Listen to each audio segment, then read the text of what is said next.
Call the meeting to order. That's it. You all ready? Okay.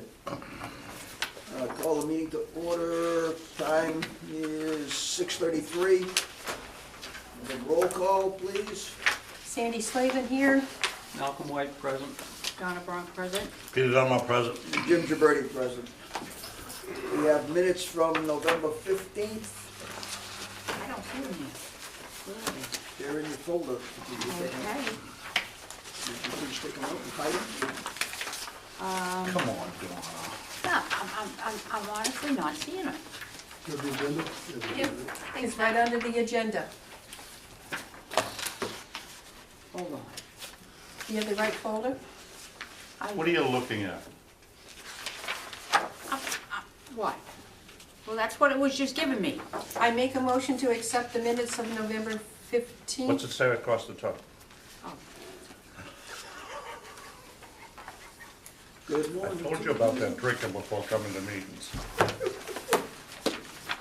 I have a motion for I acceptance. second it. Donna seconds. All in favor? Aye. Aye. I abstained, I wasn't here. 401. I wondered if I'm here. You're here. Citizens' participation, didn't go. Supervisors, letter to Wareham to secure the match. What do we got there, Guy? We got Corin Peterson, they applied for the grant, we talked about it, you were at the grant. So a couple of years ago, as this project was developing, we committed to some grant matching funds for this project. Right. And so we just want to formalize that so we can continue to move forward. And Corin's agreed to come in and give you a small presentation as to what that's all about, where we are, just catch you up real quick for those that didn't have the opportunity to come to the meeting that we had at Mass Maritime. I think you were present at that meeting. One of them you were. I didn't make it. Second one you The didn't other make one, I it. did that one, you hid back in the Yeah. far corners of the Right. So, place, couldn't get to it. but we're off and running, it's exciting, there's some great things happening, and so we just want to crystallize it, formalize it, and continue to move forward.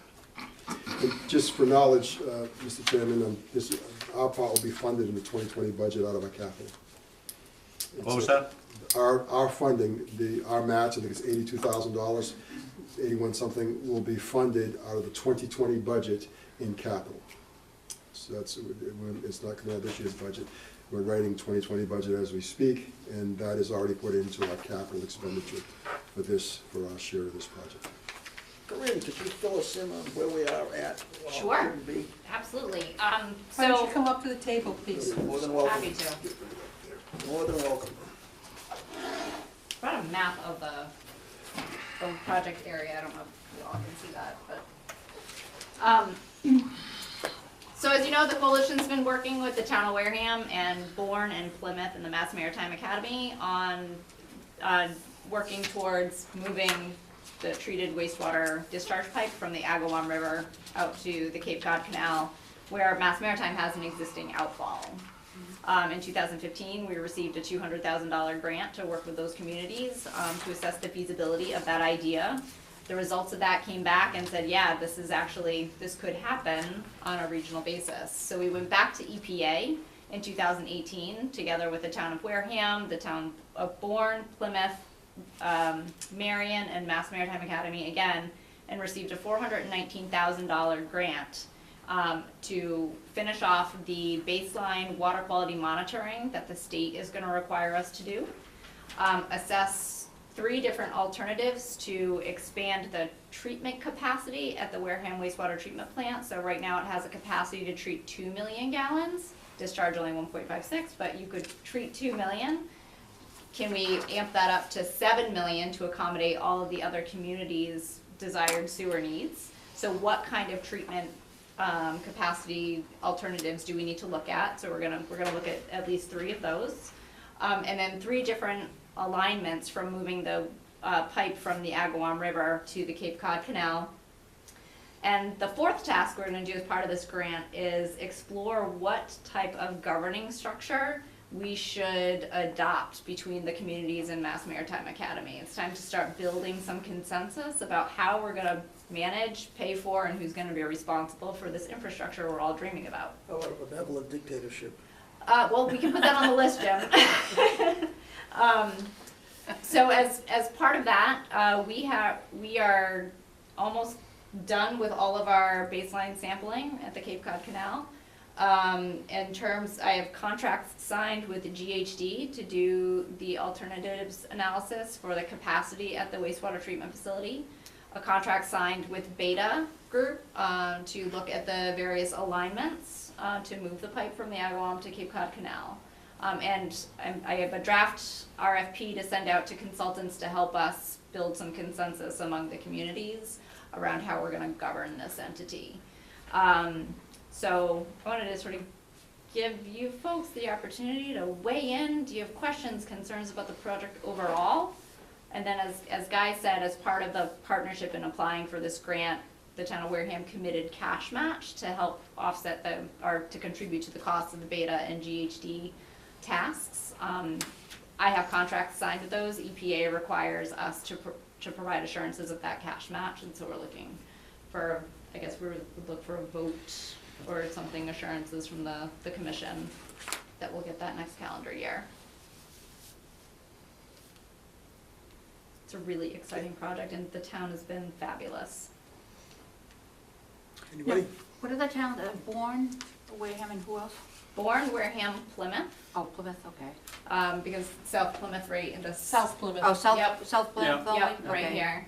And the town of Marion partnered on this last grant. Oh, good.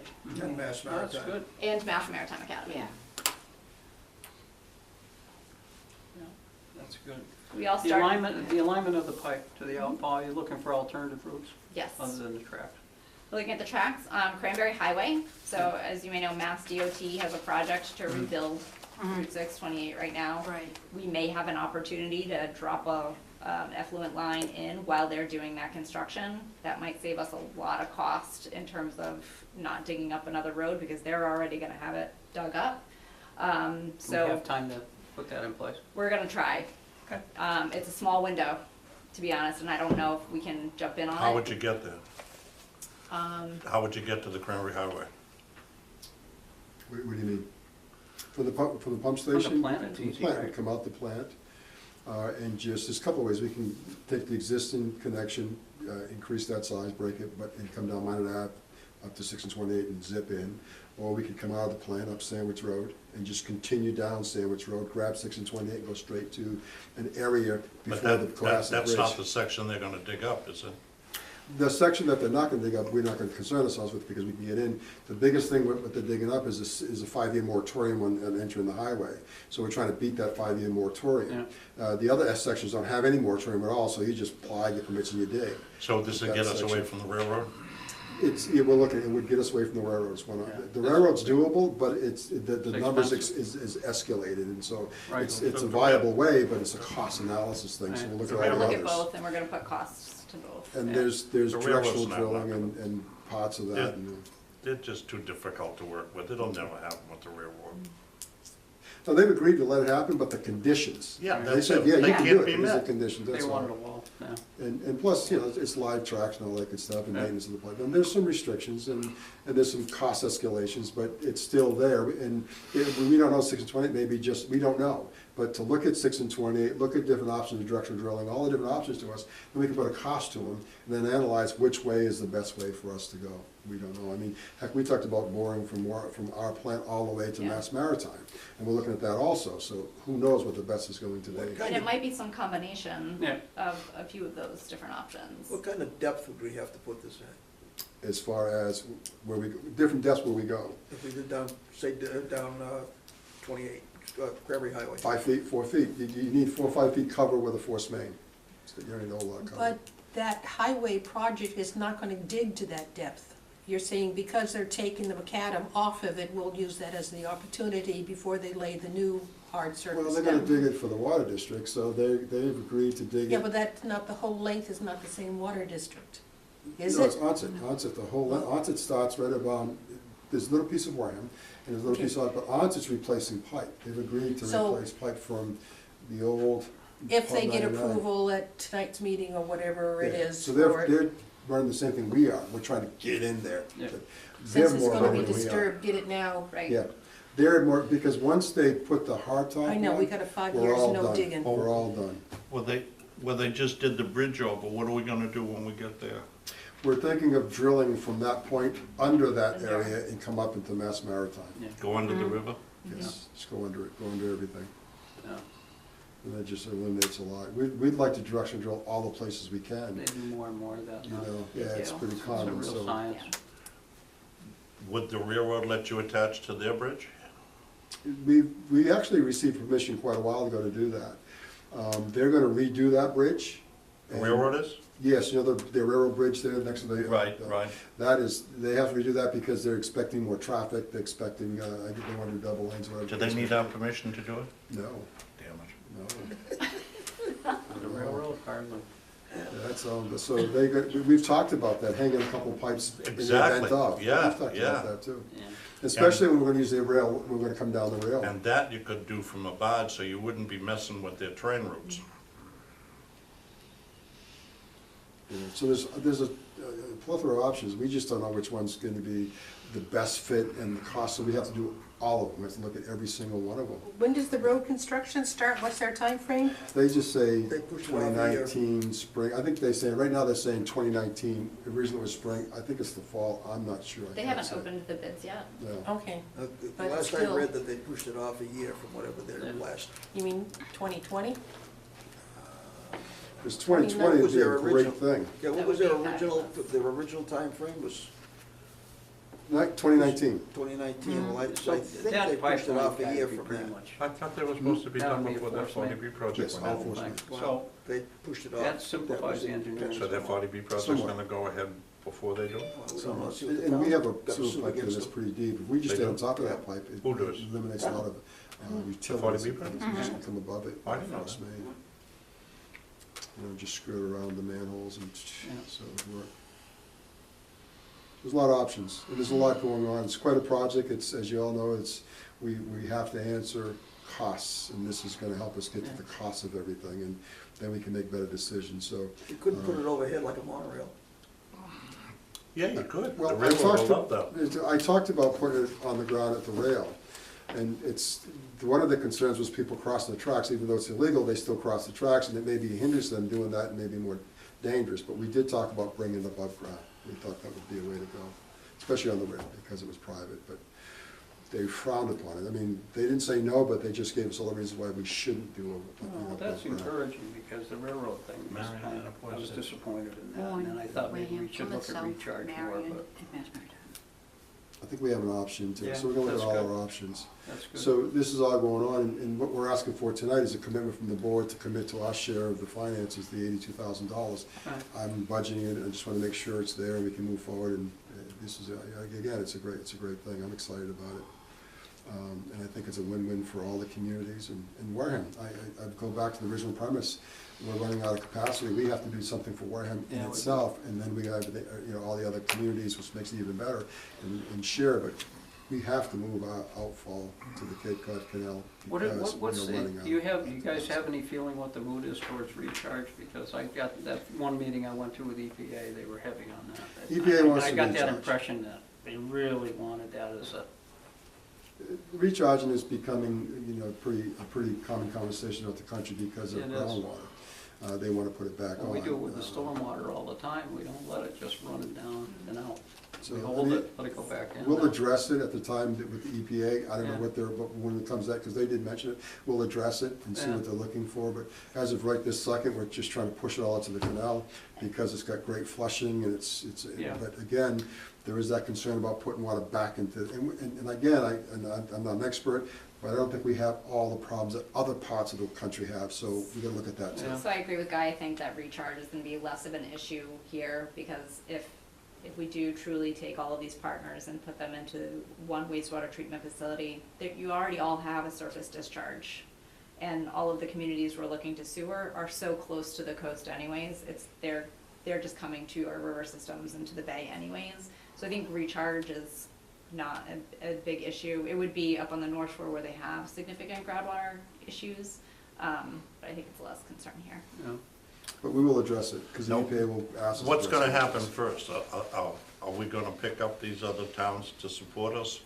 Or are we gonna have to put the pipe in and then, No, part of this grant that we're looking at is to get the other towns involved, everybody at the table, and decide what form of government we want, and discuss how we're gonna allocate costs. So you're looking So that's at- part of this grant. So at the end of this grant, we're gonna have preliminary cost estimates, and we're gonna have an idea of how we'll apportion those among the partners. Yeah.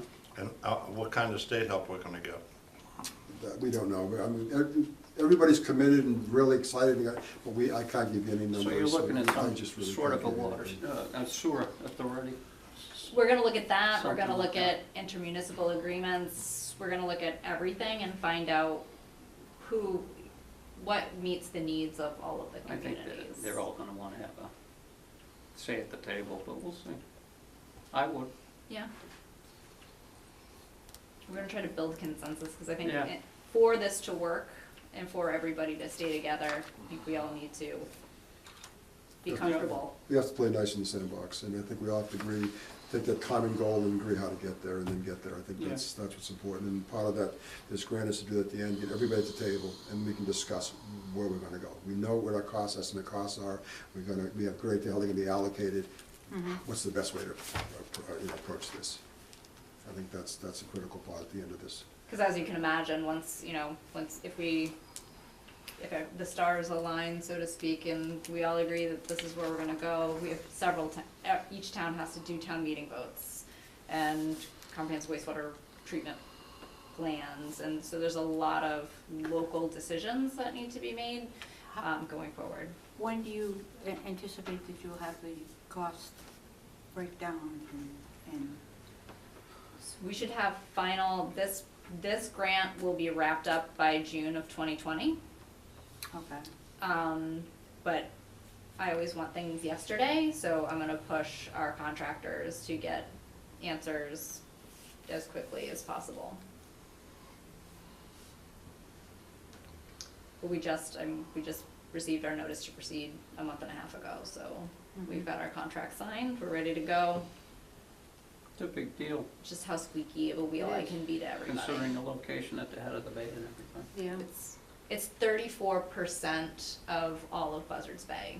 Yeah. If we connected everybody to one treatment plant, it would solve the problem for So- a third of the bay. And I asked, we had talked about this guy, about the no discharge in Cape Cod Bay. This is gonna be considered Buzzards Bay, that's it regardless of what the canal does? So, Can in we 2000. get around that? So in 2014, the state law was changed. So prior to 2014, the state prohibited discharges into ocean sanctuaries, including Buzzards Bay and Cape Cod Bay. In 2014, that was changed, that if you treated for nitrogen and you didn't impair water quality, then the state would consider an application. So that's why Okay. we're doing all of this baseline monitoring at the Cape Cod Canal location, as well as we created a hydrodynamic model to assess if we dumped, if we discharged 10 million gallons of, really well-treated wastewater at that location, are we going to have an impact? Mhm. Who we did that work for us as the part of the first phase of this grant, and there was no impact. Yeah. Our record's pretty good too, right? And Our this- quality, Yeah, our we product, Yeah. we're pretty good. from what I've seen. Yes, and that's why actually we can sort of rally around that wastewater treatment facility, because it is the best performing municipal wastewater treatment facility in all of Buzzards Bay. No pressure, guy, keep it up. Good for you. So it makes sense to Excellent. capitalize on that Yep. asset.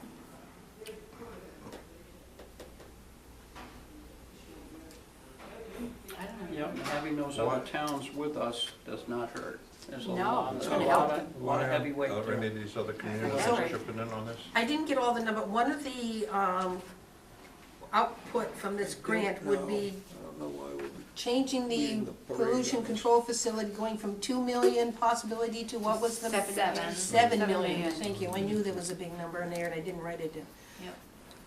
And that's based on the first phase of the grant that we did. We talked to all the communities and essentially asked them, what is your sewer wish list? If you could sewer tomorrow, what sections would you sewer? and we figured out what the sewage flow would be. You've been busy. Yeah. So this 81,000, Me too. that's all we have to contribute in order to get this 400? And, Yes, that's To all. match it? Yep. It's all match. Is Bourne kicking in? There's a lot, Bourne's doing a lot of in-kind services, Plymouth's doing in-kind services, Mass Maritime's doing in-kind services, they're supplying cadets and boats and all that good stuff, so that, everybody's doing their portion of in-kind services. And to answer your question, I think what you're asking me is, are they putting cash in? We're the only community putting cash in, if that's what you're asking me. But other communities are doing their part with in-kind services. What's with Marion engineering. doing? Marion's doing nothing because Marion's committed to nothing. Well, they did Marion's- contribute to in-kind. So Marion did in-kind. They did in-kind. So, we're the only community that's putting out cash? That is correct. Not even South Plymouth? I don't Well, they're like, doing in-kind, I mean, they're Well, doing the in-kind. So everybody else is, Doing in-kind services. Yep. They're matching, so everything has a value, so their engineers, their board of health, all the different divisions in the town are doing work towards this project, so it's counting towards in-kind services. And the- They're doing what? They're providing information, they're providing, so they're doing things Information from their community. in their community, yes, they are. They're doing the work that we would pay an engineer to do, they're doing it, and so they're giving, that They'd credit have to is do it credited to them. anyway. Well, they probably, in the long run, they probably would. I wouldn't disagree with that. I just find it strange that we're the only ones that are paying anything. I think we're the only ones that, we took the ball, we ran with it, we began, and we're inviting others. I think the commitment, and I think part of the problem that we're having is everybody hasn't bought in and committed, and that's the idea of the Yeah. end of this grant, to have a sit down with all the players, lay the money out and sit down, so, okay, now, let's get the players So we online, have how to and then do this, so Just that's. saying, we should really initiate this and start this, but down the road, if it's unmanageable, I would imagine we could recover some of from the partners. I think that's where the agreement comes in, what type of partnership we have, Yeah. what money, and that's the discussion that all the partners will have as to what their portion is, Yeah. past, present, and future. I think that's something that can be discussed at that point in time. It should be easy to track it all through. And I think when we started this project, we really didn't consider anybody else because we have an issue. We're coming up where our growth stops. And so to have the potential of partners makes it easier because we can share those costs. You know, if we found that nobody wanted to join us, then we would probably scale down the outfall. If for some reason everybody says, we don't want to do this. But the project of moving our outfall is something that as a community that we were committed to do because we have issues. And if we could expand that to the region where everybody wins, it's that much better. And that we can probably get more government support than if we did it on our own. Well, if I remember our original discussion when we first started looking at the outfall down at Clay, that was just principally for us.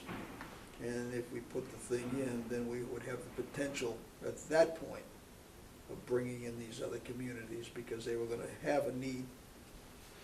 And then Mass Maritime kind of hopped on that bandwagon real quick and early because they wanted out of the Matt, business. Mass Maritime, we met with Mass Maritime probably 7 years ago. I think we first, I can't give you the exact date, it was quite a while ago. Mass Maritime was on board from day one, absolutely. And then the Bourne Sewer Commission, the old Bourne Sewer Commission were on board. West and many others, they were really pushing for this, they saw the merits. So everything gets a little clouded when it gets to the political level, but Well, in the and- grassroots, yes. Yeah, and at the moment, you're looking at Bourne's putting in their treatment plant because they need expansion capability now, which we Today. are unable to provide for them. And that's, I believe, if I understand it correctly, this is a Band-Aid situation for That's them true. until such time as hopefully this comes to fruition. It's a package plant, temporary plant. Yeah, And the thing about when we were gonna do it on our own, what changed the scope with the other communities, which would be the size of the pipe and the different things we were doing. Right. But getting it there would still be the same. Yeah. It was just the size, so. still getting from point A to point B.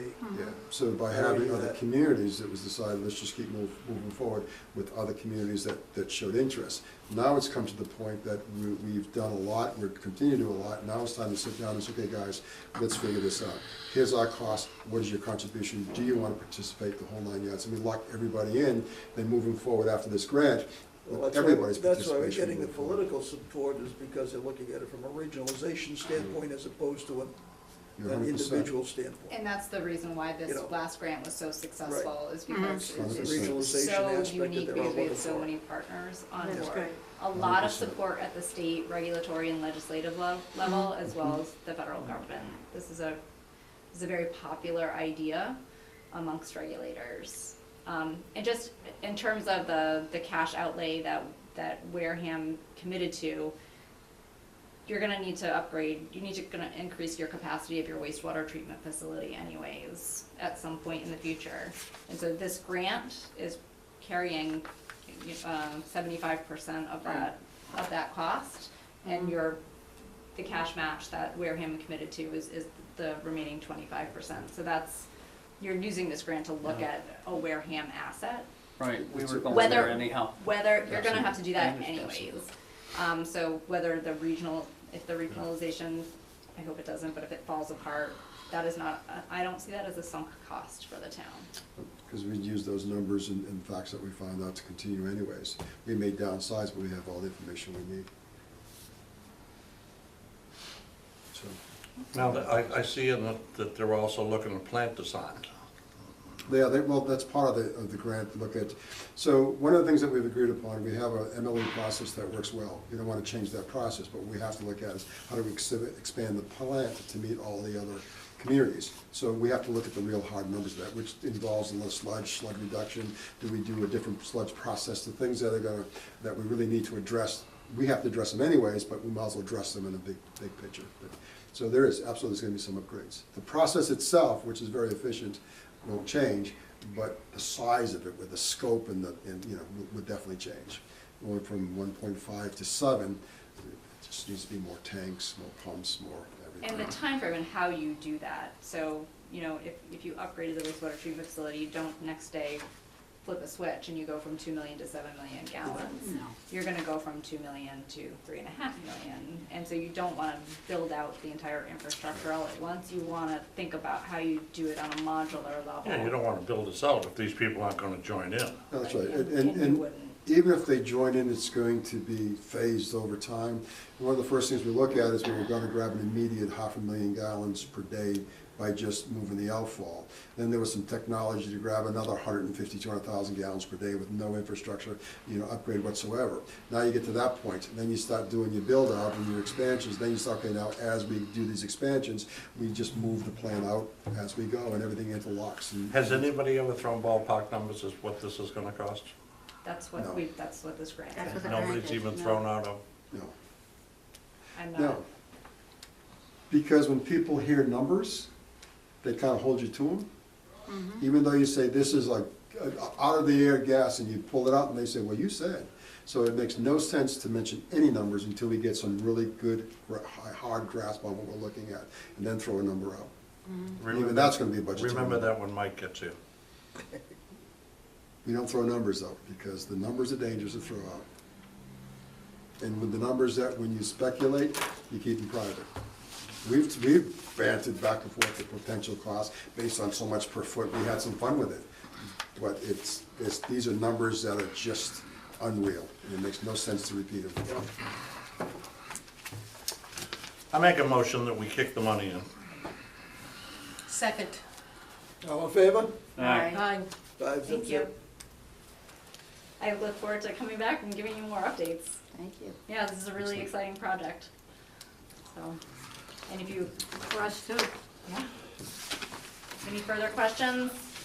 I'm always Oh. available. There'll be many. Well, guy knows how to reach me, so. And if she can't answer them, she'll make up a story. So don't worry about it. I should find some of that. I'll find Why, are somebody you to an do it. engineer? I'm not, I'm a lawyer. Oh, I'm the worst so you don't even have to tell the real story. I do tell the real story. Facts are stubborn things. Thank you very much. Thank you. Have a good night. Appreciate it. Thanks, guy. Thanks. And good holidays. You too. Okay, I guess we'll skip for the moment, since Mike's not here. Is he gonna be coming? He's coming from the Lower Cape, he said between 7 and 7:30. So he should be here shortly. I should put my phone back on, because I told him the town hall, but he may not, I don't think, my phone was down at 3%, I hadn't charged it all day, so I put it off just because I needed that. But let me do that, because He may be trying to get ahold of me, tell me, I told him the town hall. Hopefully he comes in and they tell him anything. You mean he may be over there in the middle of that school department meeting? Now they're meeting in the middle school. Oh, they're not across the, That doesn't make any sense. A big group meeting, wouldn't have been able to accommodate it in the selectmen's room. I asked, why did we have to give up the selectmen's room, but that didn't go well over the breakfast table. I had said, I'm really upset at him, I said, well, it was 5-0, right? we pay for the room, nobody else does. I mean, we pay $500,000 a year in in-kind services, why do we always get the bottom of the list? No. Do it, still 3%. I could begin my report, Yep. but I just wanted to put this on. It may die, but he may call too, so I didn't want to take a chance of missing his call. So I'm going to leave this here and hopefully 3%. Mike Schrader. Oh, okay, Mike. Okay. It wasn't Mike Schrader. Oh, it wasn't? No. It was, there is a Mike Schrader here, so let me see. Mike Schrader said, ETA 7:30. Okay. Move on. Okay, next. By the way, happy birthday, Jimmy. Now that we're on the air, I can embarrass you totally and completely. Thank you very much, Sandy. And there's cupcakes for everybody. Oh, thank you, Cindy. Thank you. Thank you. Thank you. You gonna say how old he is? He's a day older than my cousin Timmy. Can you imagine your two mothers being in the hospital together? That's scary. I think of Evelyn, yes. Yeah. You're only 92 anyway. That's all. I think you're 5 years older than me. I think so. Or Timmy's 4 or 5. He's older, he's a year older than I am. And you're older. Yep.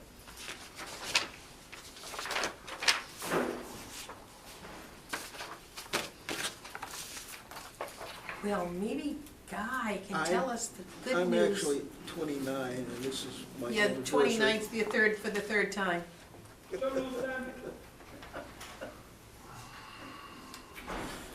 All right, I'll start. Okay. I think we got some time here Yep. if you'd like me to. Okay. Okay.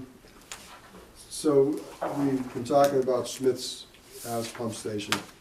My phone's dead. What the problem was is we have a 10-inch ductile line pipe comes out of the building. They used asphalt for backfill, and the pipe sat on the asphalt and was rubbing all these years, and it ate through the pipe. I've got some pictures, I'll share them, it's really incredible. This leak has been going on for an eternity. We found another crack that we cut right out because of the vibration. So we had to go under the pipe, below the pipe, remove all this asphalt, and then fill it back in with 3/4 stone and sand on top of it. And so we got that and stabilized, and we left for the night. Tomorrow morning we'll pull the trench box, completely fill in and be done with it, and then come clean up the road and everything else. So it leads me to some serious concerns, even though I've got the pipe, and you look inside, it's concrete lined ductile iron that looks pristine. The walls are pretty decent for the most part, but there's gotta be other spots. You know, the contractor's a contractor. Do we have other spots that may be rubbing? I'm not so sure. But it seemed that asphalt was used to stabilize because that whole area is in water. Is it back online? It is running. It's back online and running. We cut the pump trucks at 4 o'clock, 4 Yeah, o'clock. I thought the last one We go by sent around them 5. home. Yeah, we sent the pump trucks home, and then we were just emptying the dump That, trucks and that type of thing. I read that bill. $8,000 a day for the pump truck.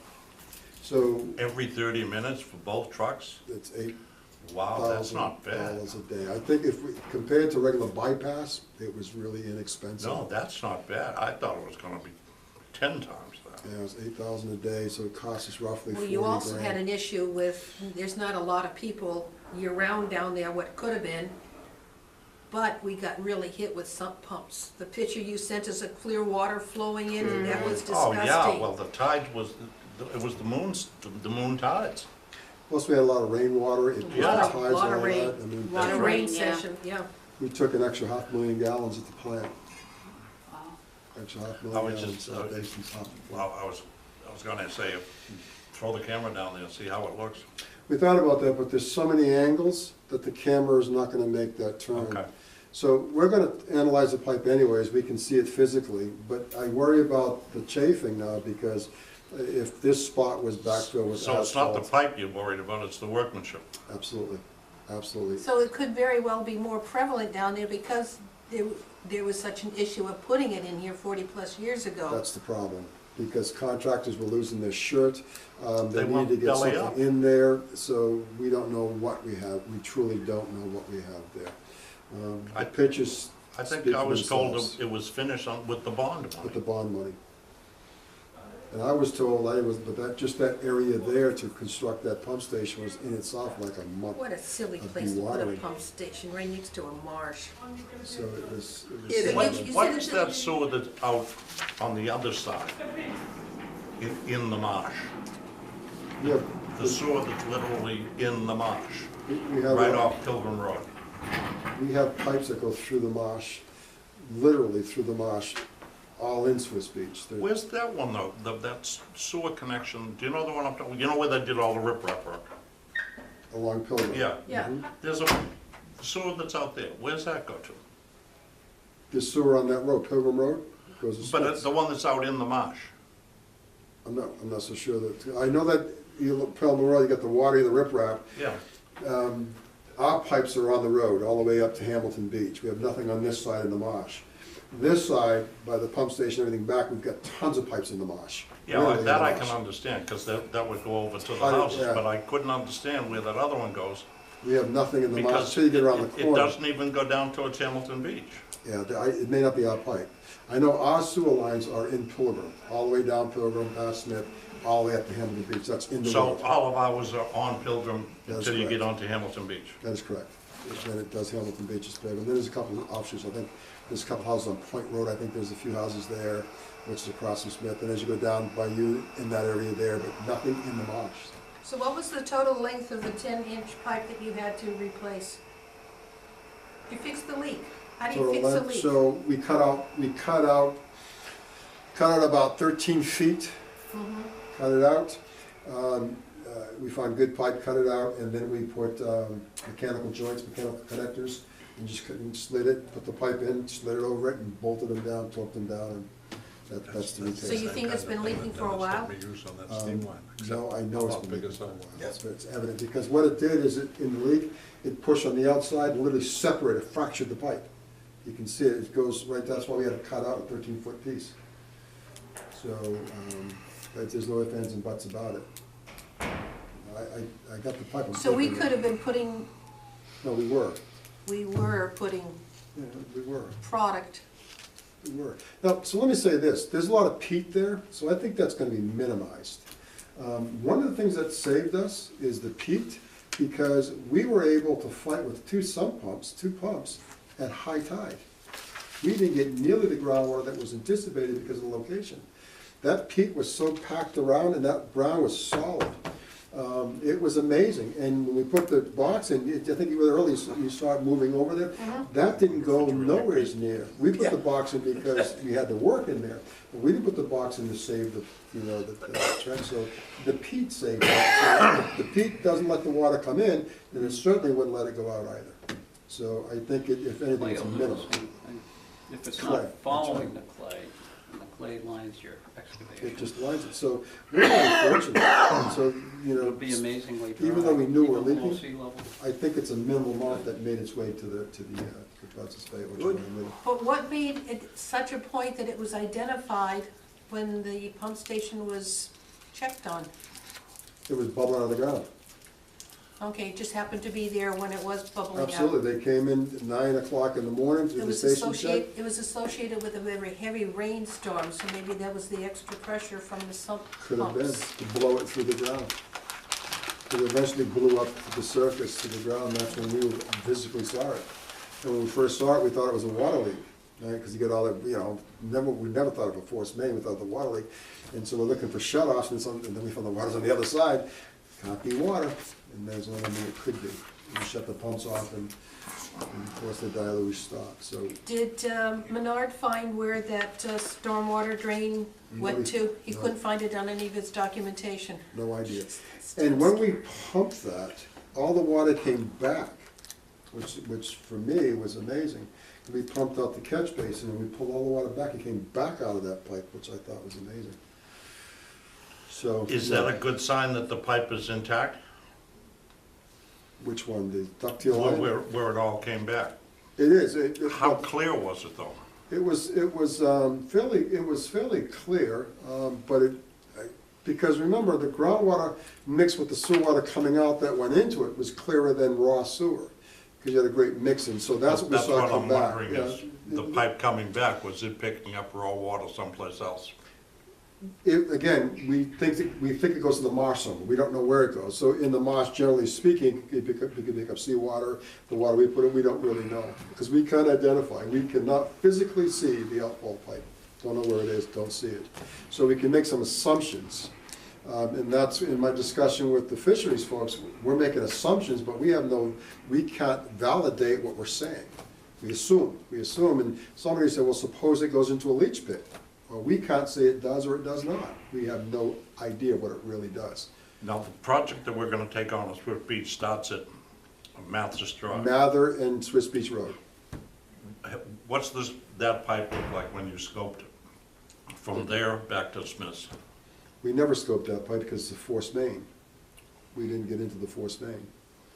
That's a tonnage ductile line back. This would have been the time to do it then. Well, but again, because of the bends that goes, I can't put a camera in it. We'd have to do digs in certain areas, pull a piece of the pipe and look at it. All right, and the camera, and also keep in mind that on this particular pipe, if we put a camera on the inside, you would have thought it was pristine, because it is pristine. You can look at it. It's the outside that went. You can't see that with the camera. That's why you do the wall thickness. We did the forced main at Minot, and that was a 50% pipe loss. Yeah, but once again, all of these tests aren't gonna show poor workmanship. No, but it shows the pipe loss, that's all we can go by. The poor workmanship, if we had done, let's say we did the metal, this electrical test, it would have showed in that spot maybe 90% loss. It wouldn't have said it was because of the asphalt, but it would have said that spot, that pipe had 90% loss. It would have told us if we got a problem, we need to go chase it before it broke. And that's the whole concept of it, to see where you are, to make some decisions as to where it's gonna be in your chain of priorities. In order to do that testing to begin with, you have to dig it up anyhow. That's right, you gotta expose the pipe, and Is then that we what, gotta, is that what you found at Minot, 50%? 50% loss. So what they said is an average 50%. So there's some that are greater, some that are less. So we'll get the results back in 2 to 3 weeks and we'll be able to analyze the specific. Doing the rest I of was it. wondering how you made out down there. Yeah, 50% pipe loss. And we also did, so that was at Probably double the the Minot School. It's gotta And be actually mild. Minot, You did that, Van? Oh, yeah. we didn't replace it yet. I've got a guy coming in 2 weeks that's gonna show us these new fiberglass But by the same vents token, that acts as it would a be air one relief pipe. and a vacuum. Yeah. They So are we're gonna gonna do do that. that from now over. And then we But did you the could narrows. find good pipe if you had to cut That's it. what I was asking. Absolutely, Yeah, okay. absolutely. Not bad for a 50-year-old. Not bad at all. No. Not bad at all. 50% tells us that we've got to address it, but not today. We're thinking 5 Okay. years. Now, a little while ago, they were talking about putting this pipe in while they're digging up 28. They're about to repave Pilgrim Road. Is it just crazy to think about putting a new pipe in from Mathis down to the plant? It's not crazy. I thought about And putting, doing it less than 20 feet down? I was thinking doing it 5 feet, 4 to 5 feet. 5 feet, which is normal cover for forced main. So our pipe comes out of the building 16 feet down. We just bring it out of the building up to maybe 5 feet or 4 feet, whatever the number is, and then run it out. One of the things they did, the technology back in the day, if you keep a forced main flooded, that means that the elevation always goes high, so you had to be deep to get it to high elevation. That's what they did. Today with air relief valves, you can actually do this. And so that's a consideration, because you gotta go the contour, you know, a road surface, you stay 5 feet, you're gonna be 5 feet below the surface, so that pipe's gonna do this along the surface, so those are considerations also. That means there'd be more manholes, more air relief valves, but yes, to answer your question, absolutely, it's something we should think about, absolutely. But we have to, they're gonna do it next year. And And, yeah, time, Really? again, time is the essence. If they're gonna then we I've have a not seen the 5-year moratorium. plans. Hmm? I've not seen the plans. They've already repaired it down at the causeway there on. Yeah, they repaired the road that was caving in because of the washout. I've seen nothing coming before conservation that indicates a total repaving of that road. The only thing we had on a notice of intent was to repair the side of that road. I've seen nothing else. Does conservation get notified even though it doesn't butt conservation land? If it's gone down Pilgrim into Butts Conservation Land, we, Where? right along the, within 100 feet of the marshland. That's Pilgrim. But they did a notice of intent, and that did not cover repaving of that road. Except at that point, was it within 100 feet of the road? It was it was within 5 feet of the marsh. At that point, where else is Pilgrim within 100 feet of the marsh? By your house? I don't You've know got about that. water 100 feet, where you I don't from your know. front door to the water, it's gonna be 100 feet. It's, Because where they stopped from there all the way down there's- to and Hamilton remember itself is wetland, within too. 100. It could be wetland vegetation, it triggers it also, it doesn't have to be water, just vegetation. Well, they It's haven't, got marsh on both sides of Pilgrim, past where we put the riprap. they haven't put they've anything marked out out, they've marked out rebuilding the manholes before they pave. Right there in front of my house. Well, I've not seen it in front of conservation yet. I don't know, but it's something we need to find out, because if they're gonna, see, we'd have to make the decision, because of the condition of that break, of the hole in the pipe, I have great concern for the rest of the pipe. Now, Well, that may be unfounded, but If you look at that road, there's a lot of raised sewer covers. absolutely, because the And- road's sinking, And, the road's sinking. and there's lots of divots, or whatever you wanna call Oh, would them, this that be there's a something line- leaking down there. Would this be a lining situation No, or a we would- replacement situation? Replacement, because I wanna bring it up. We'd be using That's, EPDM, which is that's the pretty only reason I thick. mentioned it with the construction of the road. Yeah, because we could get that pipe up, because one of the things that we gotta concern ourselves with is the corrosion on the outside of that pipe because of the salt water. Remember, down the depth we are, the tide coming in, the salt water being surcharged, it's the whole pipe is up, and then it's moving like this. Yeah. And so you got rubbing, and you got salt, you got corrosion, So that then we pipe should- is in So jeopardy. then, in other words, at this point, we should probably check with Dave and see whether or not it's on his What's agenda. his agenda is, and if he On says that, it's and if it coming is, up, then we We gotta. should look at it. We should really look at it. Yeah. So, the good news with that is that the bid came in at 4.2 for the 21-inch pipe. So we suspected a lot more than that, but and we had a lot of controversy, a lot of, jockeying and threats of a real low bid. So anyways, to make a long story short, the winning bid was $4.2 million to line that project. So that The means, Swift Beach Road, that's right, the whole project. does that include getting rid of the brush? No, but it's still gonna be under the 5 million that we put to. that Are we any figured closer in. to getting the brush done? Here we are, I'm waiting for the last quote, yeah, we are, we'll get it done You very did soon. get some? Absolutely. By the time the contract is signed, it'll be done. Just out of curiosity, you mentioned that you were spending $8,000 a day for the pumper trucks for Smiths. What is our cost into that 4-point contract for bypassing? I haven't seen the actual numbers, but I was told it's between $200,000 and $300,000. Would it be practical or make sense and financially make sense to use pumper trucks instead of bypassing? There'll be places that you will use pump trucks, I'm sure, but there are other places that they'll use bypass. Each one has its merit, but yeah, that's a consideration. When they do the bypass, they'll look at that. As an example, we've got pump stations behind that bypass that we have to shut down. Well, we're not gonna bypass Hathaway Pump Station down Route 6, so we'll put a pump truck there. So there'll be places that'll use pump trucks, and there'll be places that this makes more sense to use a pump and bring it down to a next manhole. So they'll consider all of it. And again, contractors look for the least expensive ways to get the job done efficiently and effectively. So if a pump truck makes sense, it'll happen. It'll happen. Pump trucks, the The problem with that type of flow, because that 20-inch, especially down by the trailer park, takes 5 pump stations. That flow is much greater than the single one at Swiss Beach. So you'd have to line a fleet of pump trucks. Then you got traffic congestions and things of that sort. So if I went to Hathaway, it'd work, because it would just be keeping Hathaway down while that's offline, that type of thing. But overall, you'd have to move a lot of water. So they would look at that and figure it out, but. Okay, so that Swift Beach project has been, the bid has been awarded. It came in at 4.1 Well, instead of 10. Yeah, 4.2, so the bid has been accepted. Now, what I have to do is we have to vet it to make sure it meets all the criteria. Then a letter of recommendation has to be made, and that letter of recommendation goes to the procurement officer. Procurement officer says, I accept this, and then he sends out an award letter, and then we go to contract.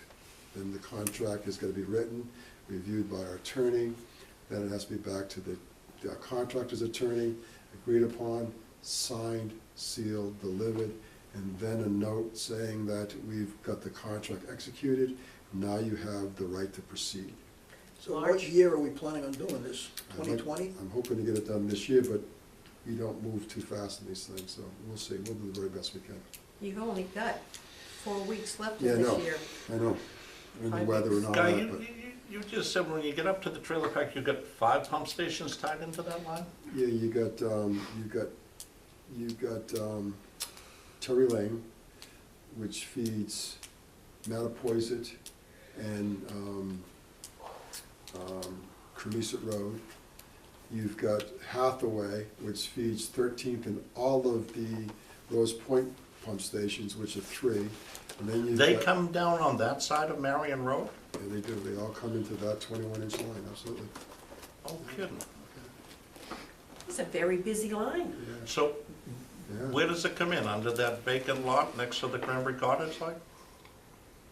No, well, so Cremisa and Terry Lane, all that comes in off of, not Heather Lane, it comes through the development of Cremisa, back through Cremisa, there's an addition and it jets through the marsh area. And I was on the road yesterday looking to dump sewer there, which then dumps into Swiss Beach Road. Brown? Just before Brown, there's a couple of roads, I forget, one, it's a short road, it's a dead-end road, but that's all it is, a little T dead-end road. That's where that comes in, to that manhole is where that pump station comes into. Okay. Yeah, and then, at the top of that road, Hathaway dumps into, which takes everything up that way, it takes 13th, Rose Point, and Briarwood. All that dumps into Hathaway, then Hathaway comes through that development there, Windsor Street or whatever it is, and then hits Route 6, comes down Route 6, turns around to Swiss Beach Road, and dumps into the manhole there. Wow. So there's a lot of flow, so at that point, at the trailer park, all that flow hits, Yeah. so it'd be hard to move it all by a pump truck, we think, so. Yeah, you that know, would, just that flow. would be massive, yeah. So we'd have to, we may take some pump trucks, take pumps, like maybe the small pumps. just But take them actually, offline. that's the easiest place also with the bypass because you're off the road. Yeah. And We may put a pump truck in Rose Point, take those stations right off, because they're small stations this time of the year, and just 3 small pump stations, just keep a If, pump yeah, truck. but you know. if you're doing it in the non-season, Yeah, we're hoping to start, I'd like to be out there, our goal is December, that's our goal, and we're pushing towards it. That's And tomorrow, I know, the day after. I know, we're Day pushing after towards it. tomorrow. Originally, it said middle of December, so, Saturday, close enough. middle of you're not December. gonna work on but Saturday. Oh, that's right. We've got holidays and all kinds, so it's, but that's our goal, and we'll do the very best we can. But January is usually is a council month to work outside, January. It's February that gets to be Well, really if the ground's dicey. got a little frost on it, it's It doesn't- actually easier to work on won't bother because us at everything all. will slide. It won't bother us at all, absolutely, absolutely. So I think we should be able to get a good portion done, we're hoping to. I'd like to have it all done by spring, but, so that's good, so that's in. Where do I go from here? So, there's a couple things. One, I want to move $100,000 out of unforeseen to pay for this project. In our budget, we have $218,000 in unforeseen. It's in our budget. I want to move $100,000 for this project in Smith's Ave, which is $30,000 for the contractor. It's $40,000 approximately for the pump truck, and then I have a cleanup to do. We had ripped fences down and asphalt, so I gotta replace some things, and so that's gonna be short money relative to what we're doing, so it'll be well within the $100,000, but I'd like to move the $100,000 from that unforeseen, which is in the budget, to the expense of the budget. I got a quote on doing all the roofs at the plant, dewatering building, the garage, and the 2 septic receiving buildings for $116,000. That was in last year's budget. I encumbered it, but what I didn't, I encumbered the project. So what I actually encumbered was the fee for the engineers. I did not encumber the cost of this project. So I'd like to move $116,000 into the budget to pay for the repair of those roofs. The $160 that I allocated last year went back into retained earnings because I didn't encumber it. So for me to go chase that money is not gonna happen, but we do have the 218 to chase, so I'd like to chase this 116. This takes an approval of the board. There's no other way I can do it. So I'm asking the board to approve the transfer of $216,000 from that $218,000 to pay for the roof and to pay for this project here. So in other words, you want to transfer all of that unforeseen out Into the budget. out of the budget to cover these 2 projects. Yes, Is that adequate to cover both projects? it is. The bid came in at 116 for all the roofs. I didn't want to come to the board until I got the actual hard numbers, instead of, because we allocated 160 for it. So the bid came in, the roof was won by Cape Cod Roofer, won the bid. And so they came at 116. I think part of it was because the other company's bid were in the Boston area.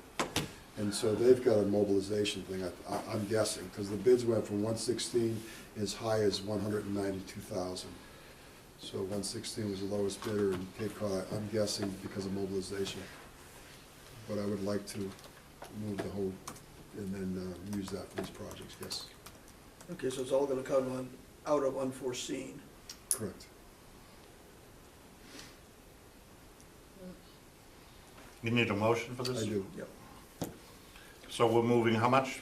116 and 100? 216? 216,000, 216,000 out of our unforeseen budget yes, to cover the repairs at Smith yes. and the roofs at the plant. Yes, I make a motion that we move 216,000 out of our unforeseen budget for these 2 items. Second. All in favor? Aye. Aye. 500. and I'll let Mr. Schrader come in, but one thing I want to talk about, and I'll get some paperwork. I'm looking to lease purchase a $30,000 heated trailer to put alongside the grease sealer, put all cooked oil into that, and put the other one online, and then enter into agreement with the company that sold us this, a 70-30 split, that they take care of all the oils, marketing the oils, and making sure that we run the way we're supposed to run. But I'll put that all in writing for the board. I may even have them come in and present it. But I'm meeting with the folks, I met a couple times, we've been bantering this back and forth to get the expert help that we need to make this a success. One of the things we have to do is it was designed for 2 cook tanks. For some reason, we didn't get the holding tank, and so it put us behind the 8 ball. But nonetheless, I want to move forward with an agreement to lease and then a partnership with a private company to make sure that the oil gets marketed properly and we're running the facility properly so we can make this profitable. But I'll put that all in writing to the board and present it, but that's where I am with it. And I'll also have them come in and make the presentation also so we can ask some questions of them as how this works. So I just want to mention that. Okay.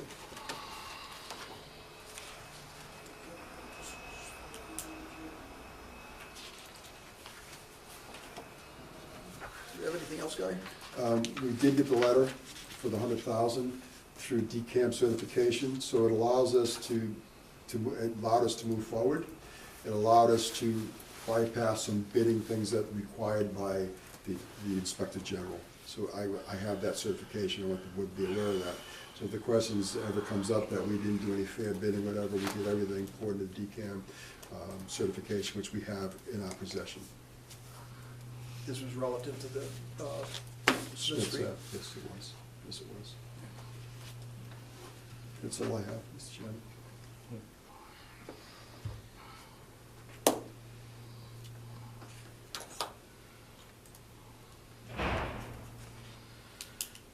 Okay. Welcome to the fun, Mike. Hello. How are you? Good. So, what would you like me to do here in terms of Can you showing project? I have a projector. Got a wall right Big over there. fancy one on the wall here. Is that? I don't know how that works. Bob, how's this, can we project, does that work? Not unless you got it in your computer, It's in his computer. try it. I haven't used it, but it's supposed to work. Is there a cable? It's wired in this top, over top. So does it come over here? Yeah. Look over there, Mike, on that. Everything back there.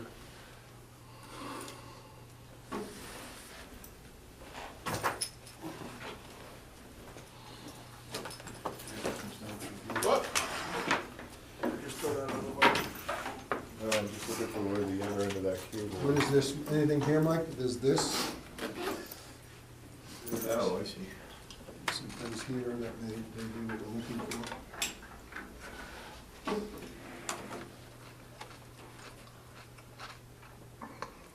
Huh. Okay. Look at me. Just seems. Oh, I see. I think you're supposed to sit here. Yeah, it's supposed to sit here and set it up here. That's what they did. Okay.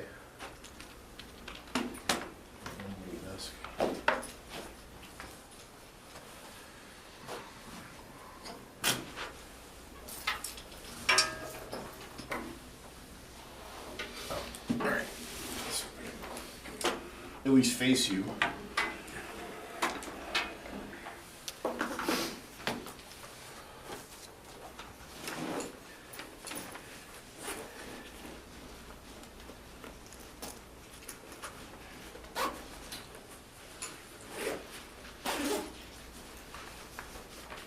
Have you heard from him? Have you heard from your cousin? Yeah.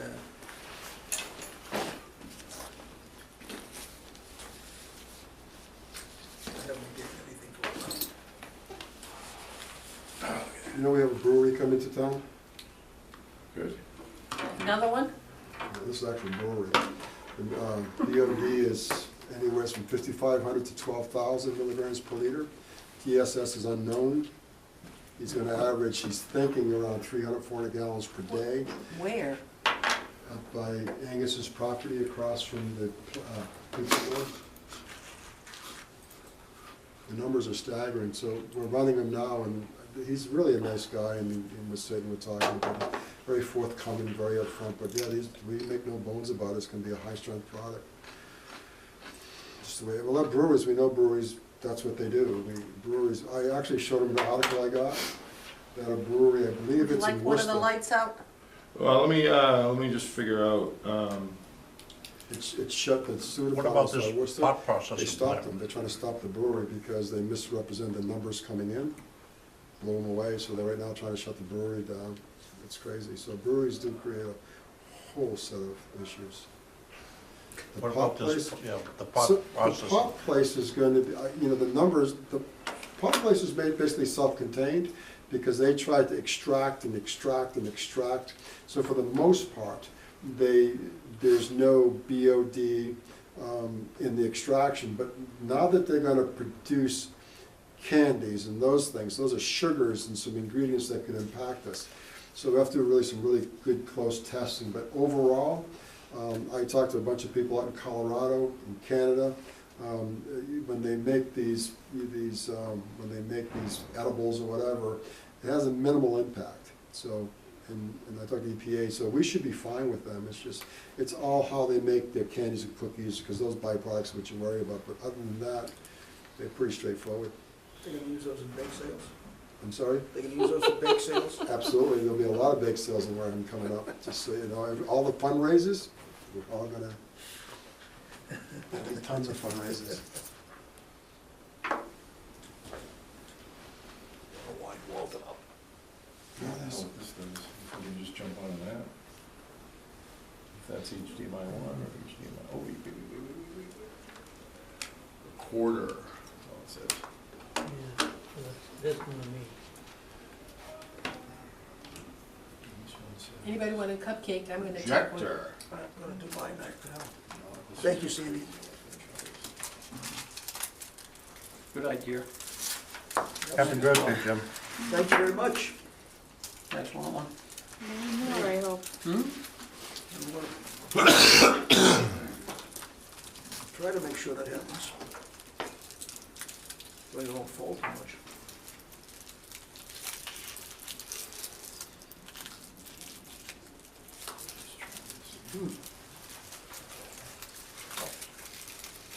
Need a half cupcake. Nice, Very good. very good indeed. Garden Club Christmas fair is on Saturday. Oh, yeah? Thought it'd been time. Leftover cupcakes will be on that big table. I think we had one tree left down there, No one ever uses it. Yeah, let me say one. and I really did do a job on that tree. Yes, I saw, but yeah, I didn't get one left, we pull those two right out. Yeah, you know, some will talk about sooner or later, but what is, so, that area, if you remember the pump station, the fence came down, it came out to the road, and there was a fence there. And so all this dead area. that was The asphalt. IT guy's still there. So we tore up the road, so I'm gonna repair the road in front of the homes and all that good stuff. But what I was wondering is, instead of putting the asphalt back into the pump station, I can move the fence back closer to the pump station, and we can do some plantings there. So the water, when it rains, the water soaks in or whatever. I think it'd be more presentable. I'm just curious. We can go down, if you wanna come down and look at it, some ideas of what's the best way to put it back together. Do we go the way we did before, which was very antiquated and a lot of wasted space? Or do we use that area? So it's just something to think about. Very good, Stan. Very good. Thank you. I make a motion Sandy brings these for every meeting. I second it. No All in way. favor? Aye. Oh, she's outvoted. 410.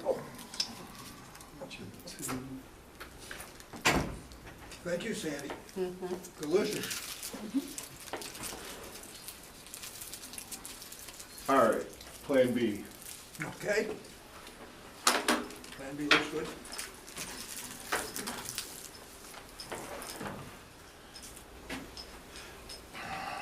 Can we move this whole table and put you over here? Your chair projector?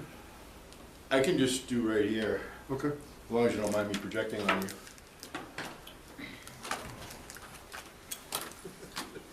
It'll be an improvement. I couldn't, You're probably right. I You're couldn't- probably right, Donna. I couldn't pass on that one, you You know? know, No, you This is could. I wouldn't HMI. have- Did you plug this in, HMI one? I wouldn't have passed on it. No. Or me. I didn't even see This that. is HDMI one. Why didn't you tell me that before? I have no idea, I just can't say it's gonna work, but it's just, that just said HDMI one.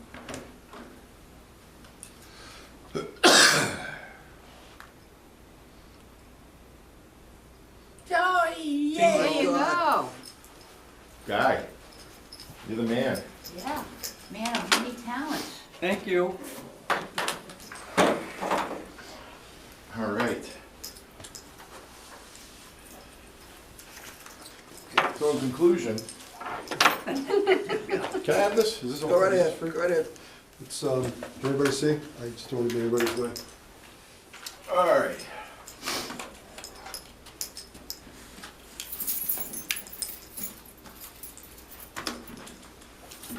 So, let me.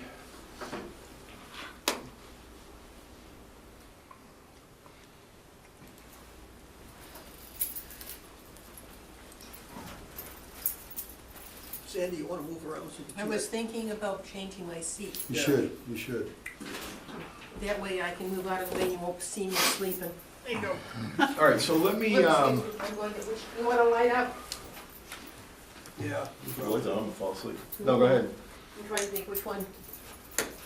Oh, better. That's good. That's a little better, yeah. Now, I can zoom in and stuff. Can you guys, is that clear? If you zoom in a little bit better, it'd be nicer for me.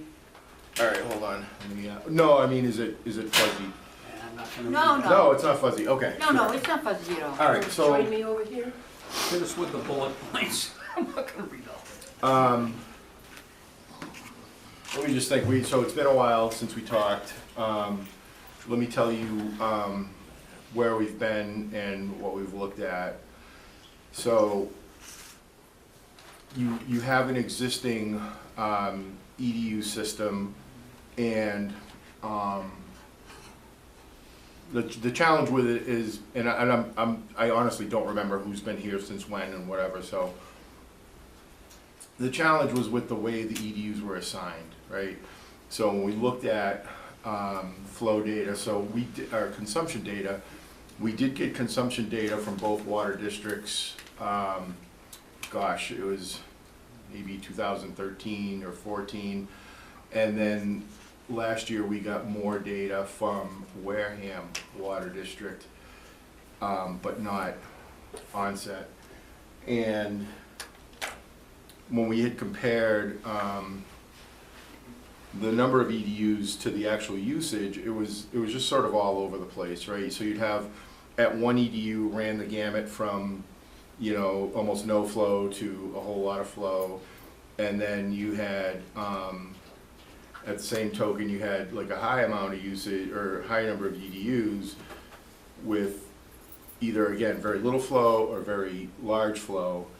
And, you know, part of the challenge with EDUs is they were set up, you know, primarily it's a wastewater planning tool when you don't know, you know. So you look and you say, well, the zoning is this, so we'll assume, you know, this type of usage here and that kind of thing. So, and I've seen your EDU sheet.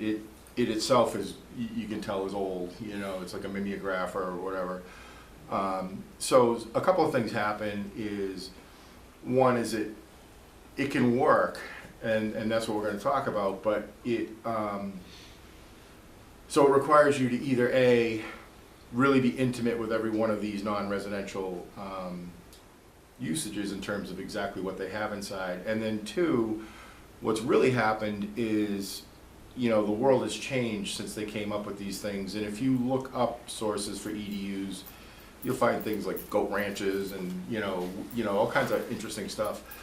But in reality, you know, all those industries and commercial uses have changed since that time, so they don't accurately reflect necessarily their flow contribution. So for example, you know, I don't know, dentists, everybody's pretty much closed loop. They don't use a lot of wastewater anymore. They barrel and manifest all their stuff. Food service has changed quite a bit in terms of, you know, the advent of fast food and ready food. It's all a dry, you know, all waste is solid waste. It's not dishwashing and stuff. So anyway, so we at the time had talked about going to a consumption-based system, and which is conventional, right? Yeah, I won't say it's, you know, it's Massachusetts, so there's everything out there that you can imagine. But we, you know, that was what we had originally discussed. And then we ran into some, that you guys will know better than me, but some roadblocks with getting a consistent data stream and that kind of stuff. And there's, you know, there needs to be a regular exchange of data and brought in and that kind of thing. So what we then did was try to look at rebalancing or using an EDU type system, and some of the goals for that system was that it would be relatively easy to manage, right? You don't want to have to change them, you know, with great frequency. You know, you want to be able to kind of set them and go from there. And then, of course, if there's any big change in somebody's operation, then that would require that. And I also wanted to make it flexible, and so that you could accommodate, so for example, you know, the typical EDU, the concept, you guys all like really familiar with how that works, or what it is it takes, the one EDU is a house, a residential dwelling unit, and they call it equivalent dwelling units. So then if somebody generates twice as much wastewater as that, it's 2 EDUs. So think about, you know, Wareham, and think about all of the different houses that you have here. Just a second. Yes, sir. Would you just say, if they generate twice as much, they're 2 EDUs? Theoretically, that's the concept. That's not what's happening, but that's. But that's not what's happening. No. Correct. Correct. I'm talking like, you know, the basis, the theory The of, intent of EDU. The theory. the theory of equivalent dwelling units. So, but think about, and you guys live here, you drive around all the time, think about all the different houses in town, and are they the same? Right? Is the little converted beach shack really the same as a, you know, subdivision built in the last 30 years that has much bigger floor space, much more fixtures, plumbing fixtures, bathrooms, you know, bedrooms, that kind of thing. So what I talked to Guy about was, rather than, you know, sticking with the nomenclature and the methodology of the EDU, let's come up with a flat fee system that's based on usage classes. So what I've done is, Excuse me. Bless you. so I looked at, what if we took this and we considered for each type of usage, 4 steps, I guess, or 4 classes. So it doesn't have to be 4, it could be 3, whatever, but I just, you know, like a starting point, okay? So R1 would be residential 1, and theoretically that would be like the smallest. I'm sorry. That would be your 3-season cottage that could convert it to full-time use, that kind of thing. Up to. So basically do it the same way you set up a Title V. Yes. If you have 1 bedroom, you're 1 EDU. If you have 2 bedrooms, you're 2 EDUs. Right. Okay. And the way, but that's a very interesting point, and I was just working on another similar thing where they assign debt based on EDUs based on Title V.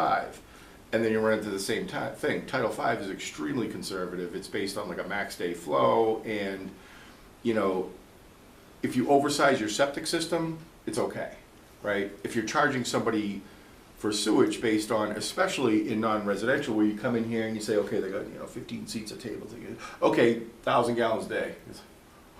My water bill's 250 gallons a month, you know, and that's what we ran into, the same thing. So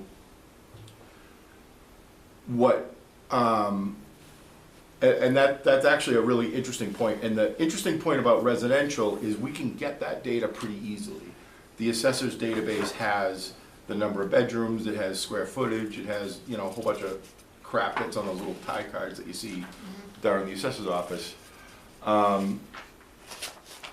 When you go to commercial, it gets more difficult, right? Because it's not just the number of bedrooms, it's what are you doing? You know, what kind of use is it? And so anyway, let's just go back. So what I did was I went through and I started with a flow base just to start, because I had that data, and it's, like I said, it's for commercial.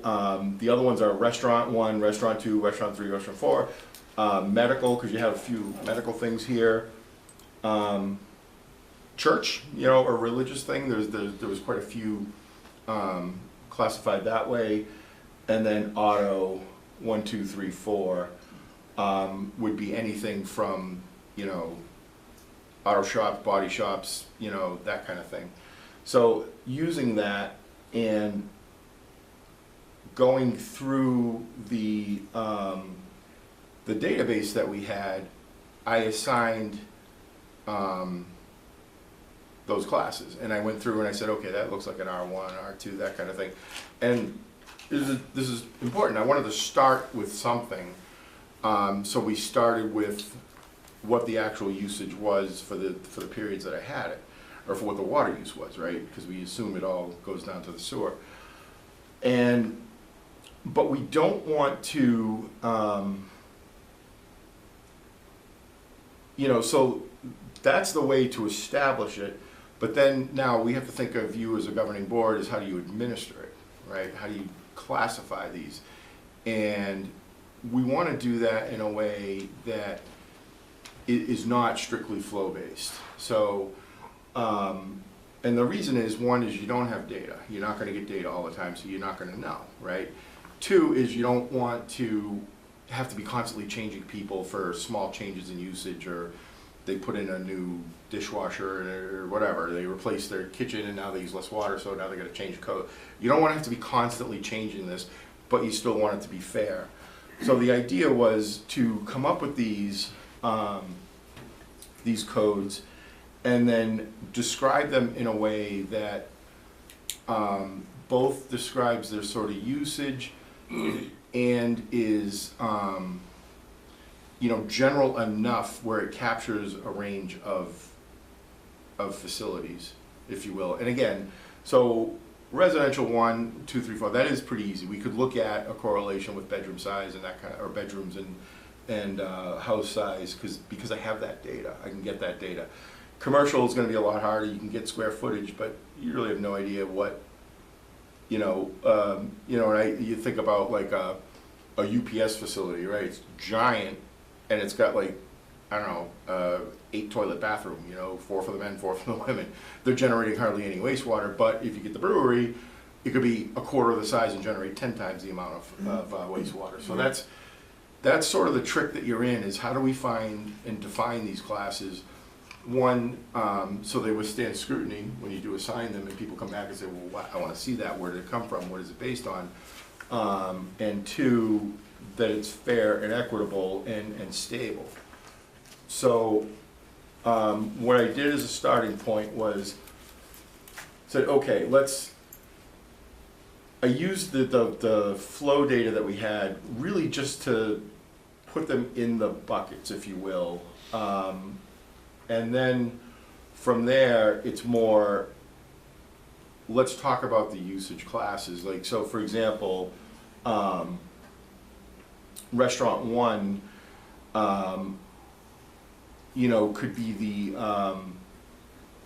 and I'd have to look back at the data to see what actually was captured in there, but it could be the Dunkin' Donuts that's in the gas station, right? So technically it's a food service establishment, or as Guy and I like to call them, fog producers, because that's really where it mostly comes from, fats, oil, and grease. So, that would be like sort of the minimalist, from a wastewater perspective, impact. They're, everything's going, that's liquid is going out the door either in cups, and all of the refuse is going out in trash. It's those little trays in the microwaves and that kind of thing. Versus, restaurant 2 could be I'll pick like a takeout Chinese restaurant. They make food, they have a kitchen, but they don't have seats, so they're going out, that kind of thing. And then you go up. And the idea, and maybe restaurant isn't a great idea, or the perfect name, but it would be anyone that sort of produces food.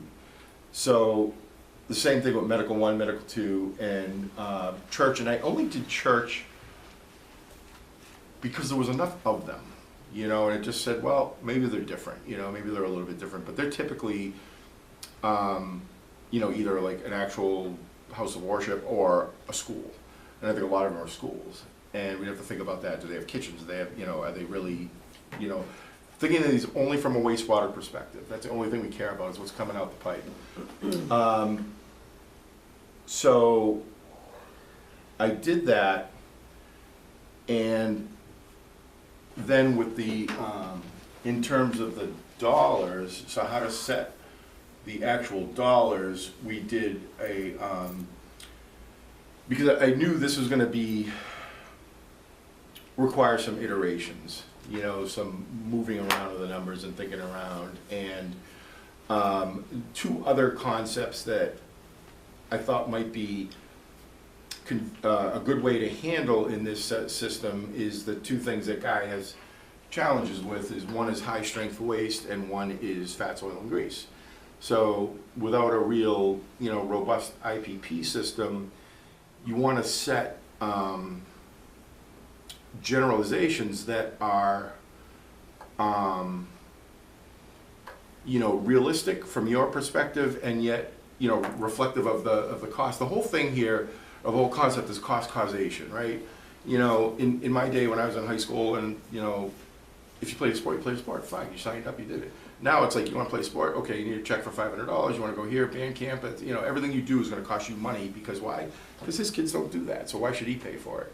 So it's that whole concept of relating cost to use. And so over here I have, so these, and it's, we got to remember, this is not volumetric. So usually when we're talking about something like this, it's tiers in water. It's between 0 and 800 gallons, 801 to 15,000 or whatever. This is only, these adjustments here are only cost. So the way we set it up is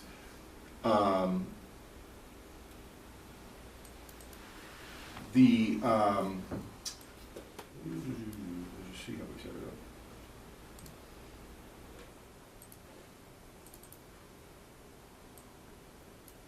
up. Okay, so let me just check.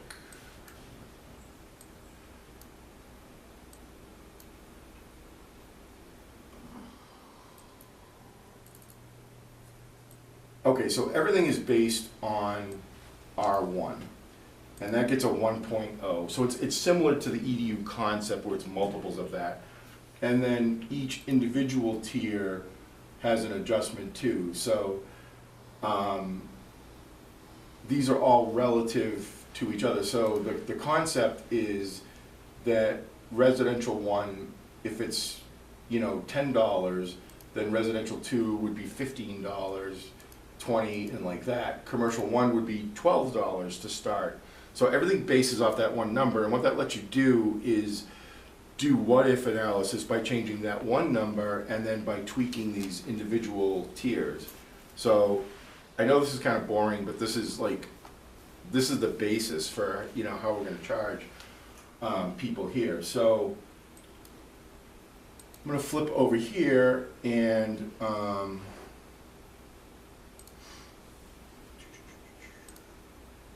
so what we looked at was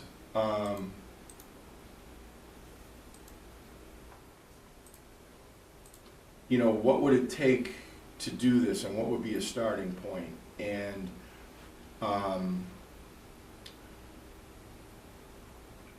in terms of where would the cost go?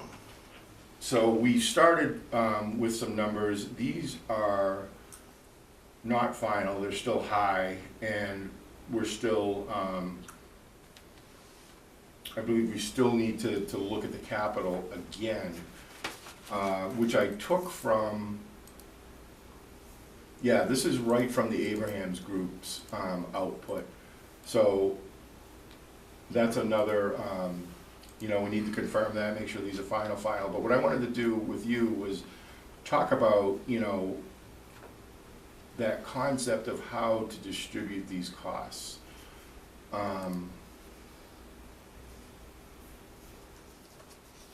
So,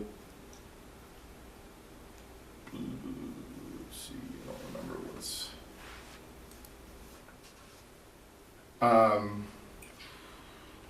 So one way we can do that is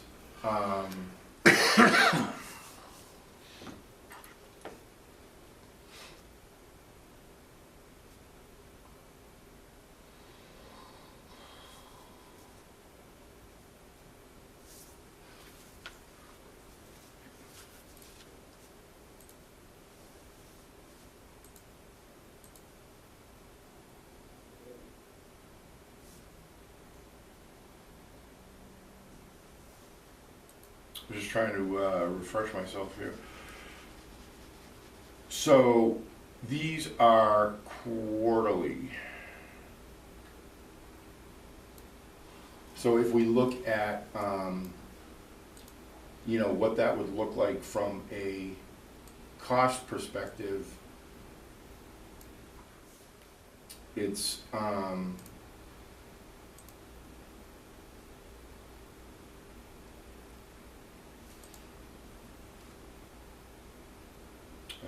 me see, let me just do that here.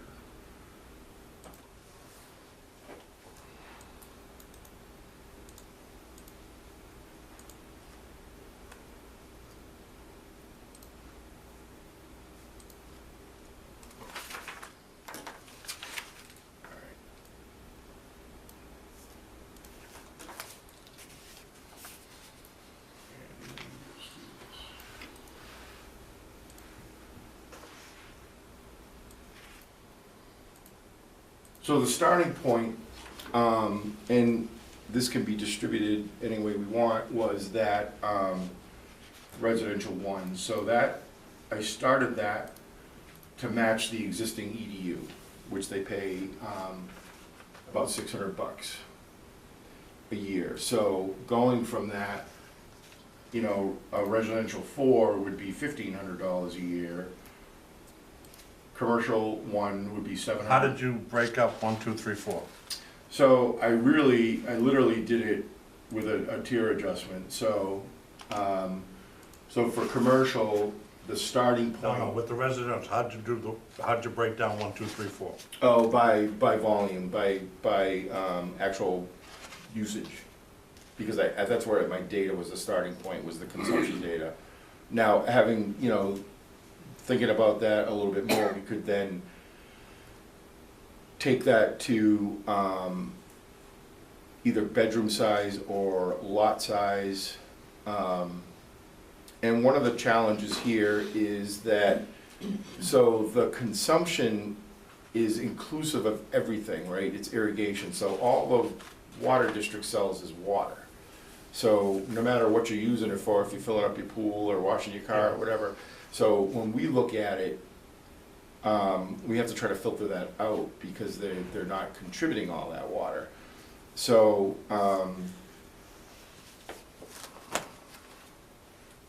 you know, we could look at bedroom versus usage and. Why do you say you have to figure that out?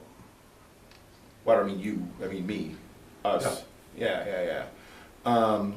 If they wanna fill their pool, and they don't wanna pay for it in their sewer bill, Right. then have them put a separate meter in. So we're not using water for this. Unless something's changed and we can get water data, we don't know what that use is. We're estimating, I right? think, excuse me one Please. second. Also I want to say is that the water consumption record we got was the basis of consumption and idea of 1, 2, and 3, and 4. Moving forward, that water information is thrown away. Now it's back to EDUs. But to have a base, it was an actual base to get the water number. It was a starting point, right? So residential's easy because like I said, they call it the CAMA database. So it's the computerized assessors, whatever. It's available from the state. You can bring it right in. You can look at it. You can know. Is it based on bedrooms, Well, square footage? it can. I have 3 bedrooms, but it's just me. I don't even hit I don't exceed the minimum water use. But so. You know what I'm saying? But so you sell your house and you move out and a family of 8 moves in Right. and they stick 3 kids in So- each bedroom. I'm just What do gonna, you do? how can you tie it just to bedrooms is what my Well, question would be, to as a your consumer. That's right, and we have to look at the potential of that facility. Yeah. Because you're doing a gallon a day, you sell it to a family that's doing 100 gallons a day, that family's still gonna be charged a gallon a day. But if that home, if the potential of the home is built by the potential of that home, well, that home will always produce the potential of those gallons. But now, let's just stick with that for a minute though, because As a consumer, I look at that as a Ponzi. that's a good, I'm No, yeah, well- subsidizing.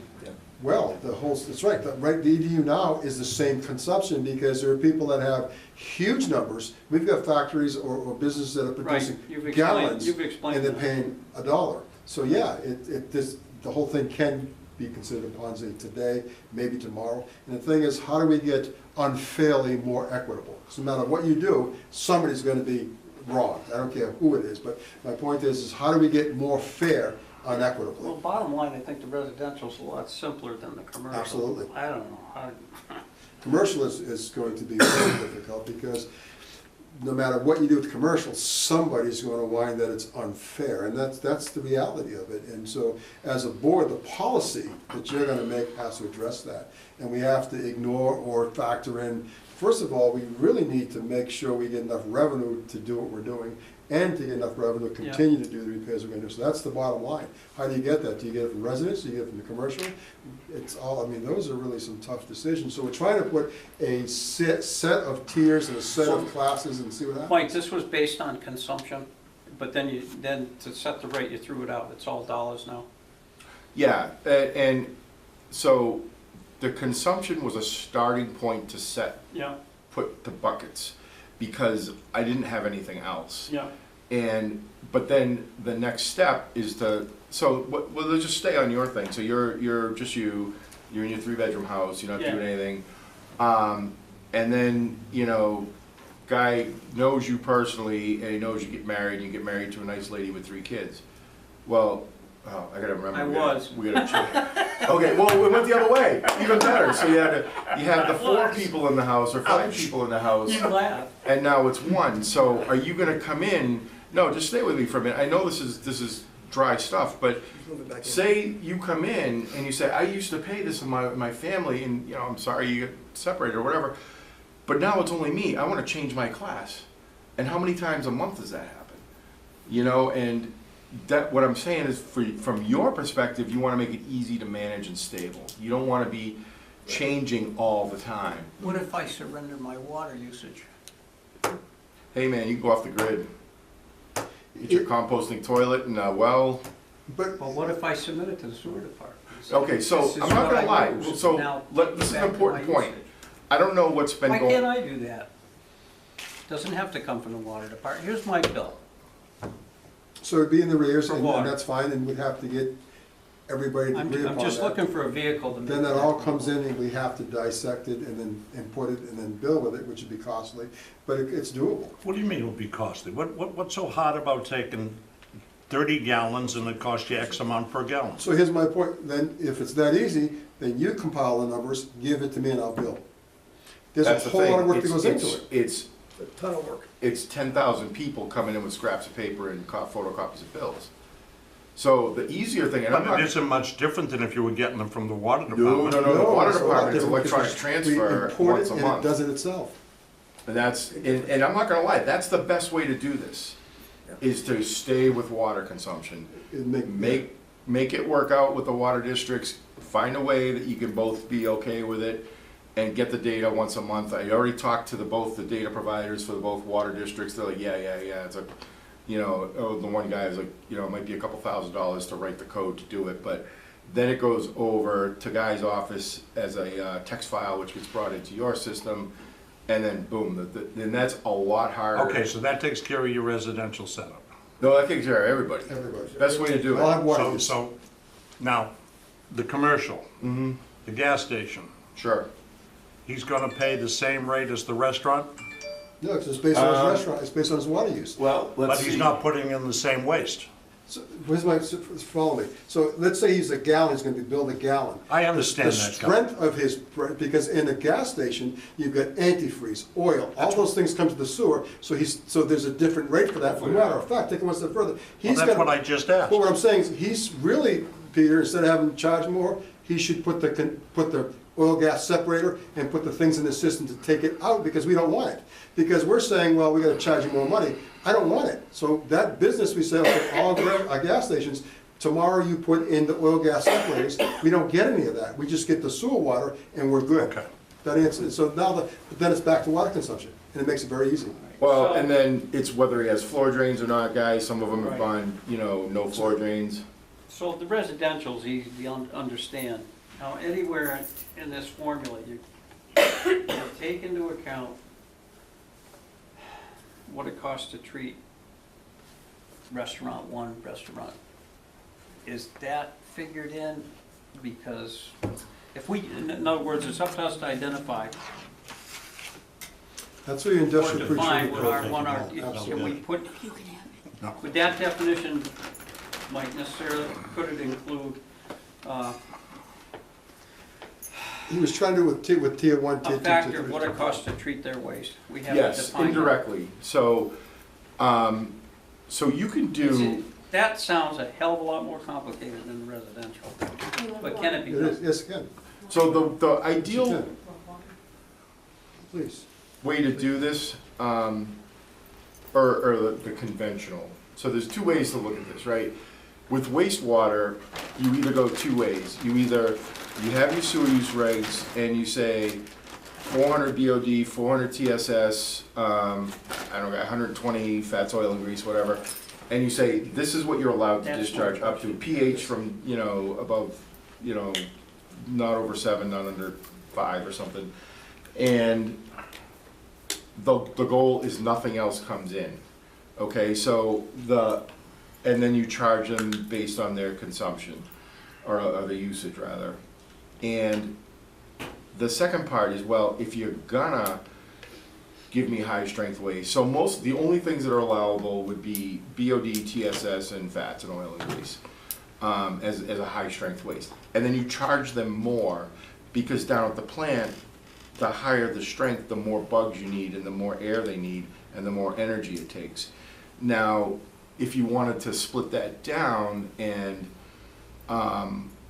again, if you get really kind of granular with that, then you need to be sampling each place. Well, what is it really, and how is it? That's not practical, because that then adds cost to the operation side. So what we try to do is you find, a classification where it's a little bit of an assumption. So you can say, for restaurants, for example, that's where a lot of your fats, oil, and grease are coming from. So you can build in a higher cost for them on that presumption. Now, That's a fair presumption. it's a fair presumption, and you could make the jumps higher to reflect the fact that, yes, technically I'm a restaurant. Really what I am is a coffee pourer, microwaver. I'm not giving you guys much wastewater except what the staff uses in the bathroom. So you could make that a fairly low cost. So You could that's a make- classification. Right, and then 2 would go up, 3 would go up from there, and they can go up steeper. Yeah.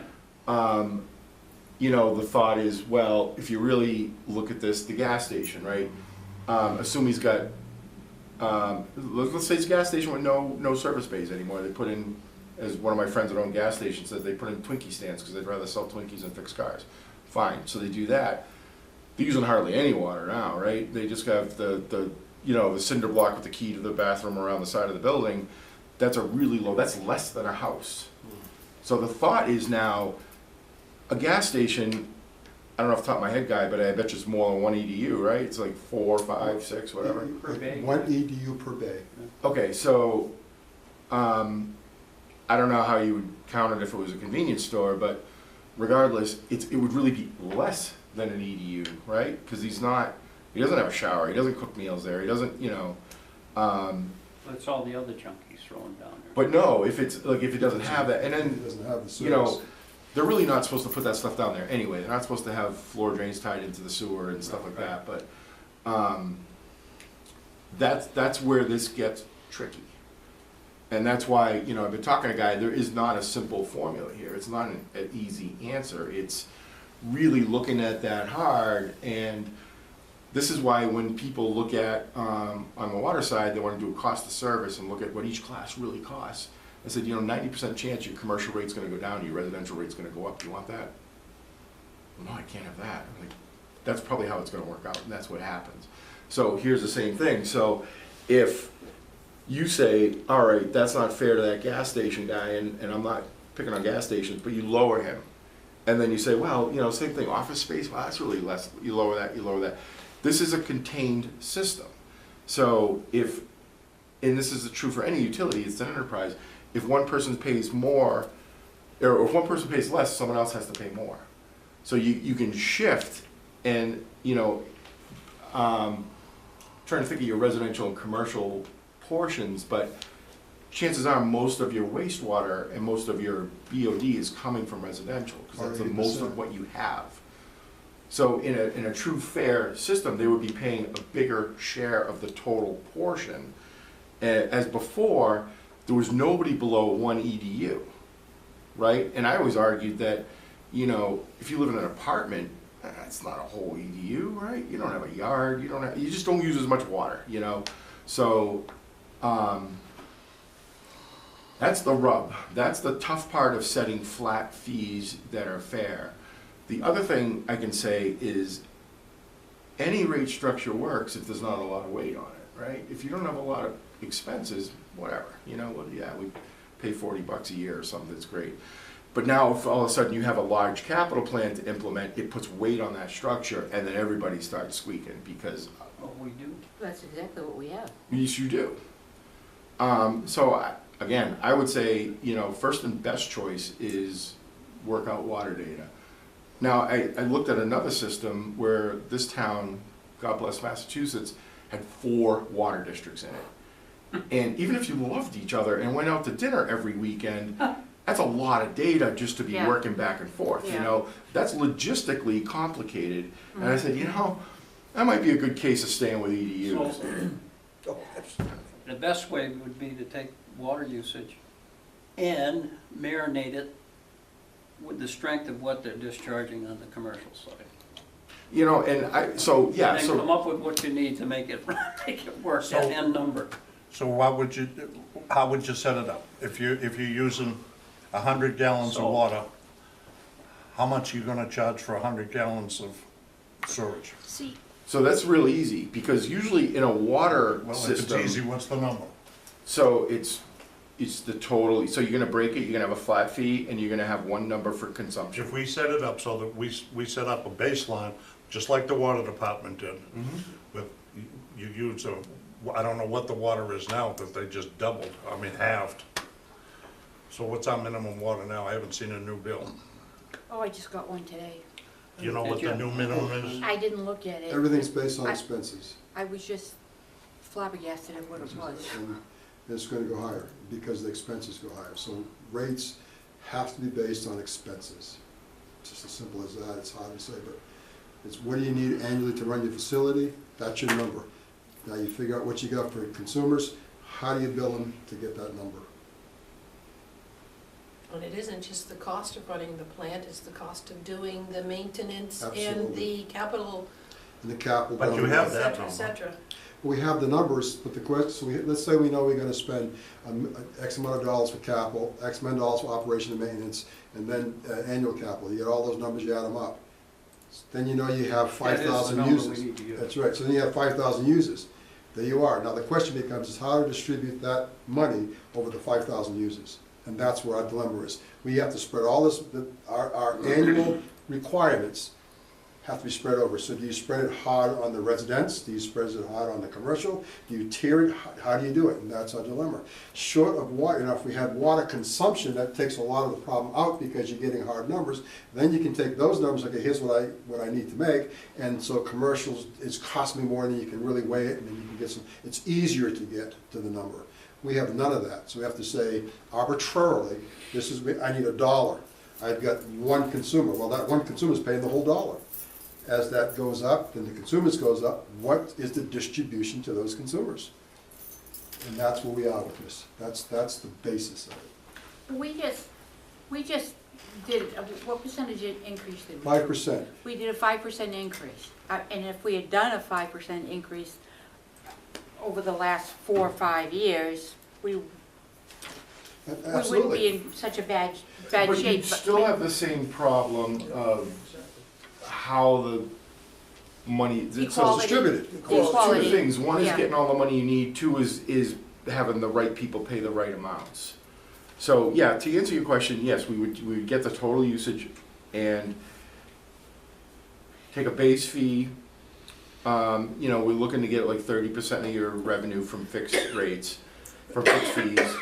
And then you take the rest of it, it's not as simple as dividing it by the gallons, but it's pretty much, that's what it is. You take the total cubic feet of water that's coming in, minus, you know, the amount you're charging as a quarterly fee, and that's such a rate. So that's, you know, but the problem isn't the calculation, it's the data, right? Yep. It's coming to an understanding with the water districts. And I still, you know, using the water information, it's definitely gonna change for a lot of people. Because right now, our summer folks pay for a lot of the water that they don't use. I'm sorry, what do Well, you they mean? pay for a lot of the sewer that they don't use. Well, that's what I mean. Because 6 months Water of- and, well, yeah, no, the water they plan.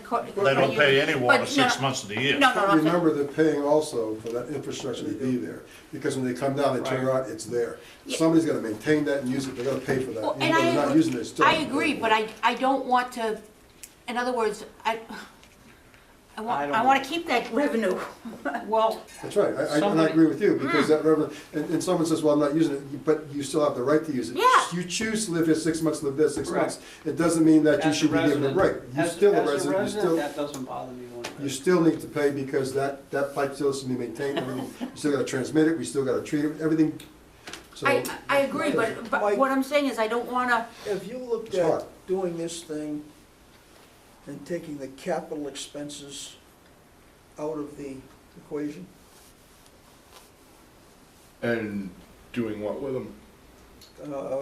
Billing them separately as a capital expense, To, the bills.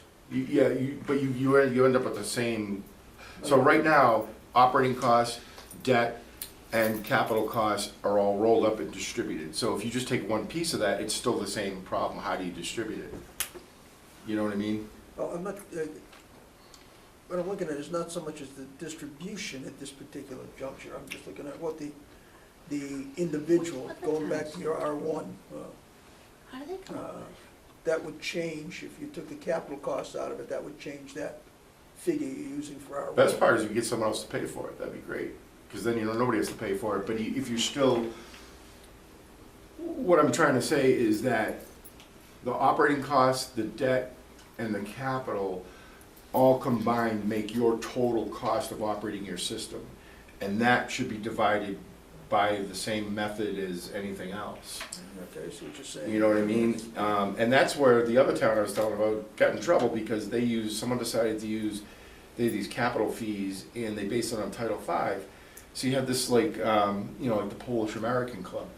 The guy's paying like $15,000 a year, and he doesn't have a kitchen, he's got like, but he's got big tables and stuff, you know what I mean? It's like they have bingo and, stuff like that there. So that was not equitable. But on the water side, they were charging everybody the same fee, and that's not right, it should go up with your meter size. So we balanced them both, and some people come out ahead, some people come out different. So, I don't know what, I was not involved with subsequent meetings with the water districts. I don't know if that, what that ended up, if that's a non-starter. I would be willing to take another run at that and talk to them, I think it's worth a rerun, I don't know that. because it's the only method that is self-managing. That you don't have to say, I got rid of them, you know what I mean? Now I want my bill to go down, it's only fair. It is only fair, but, and then if you bring your water bill in there and it's, and you're giving it, you're stacking them in the thing, and then Mary's down there trying to, that's, But the thing is, you could use the same analogy, well, okay, why should people, senior citizens or whatever, have to pay for the schools? Because we're not using them.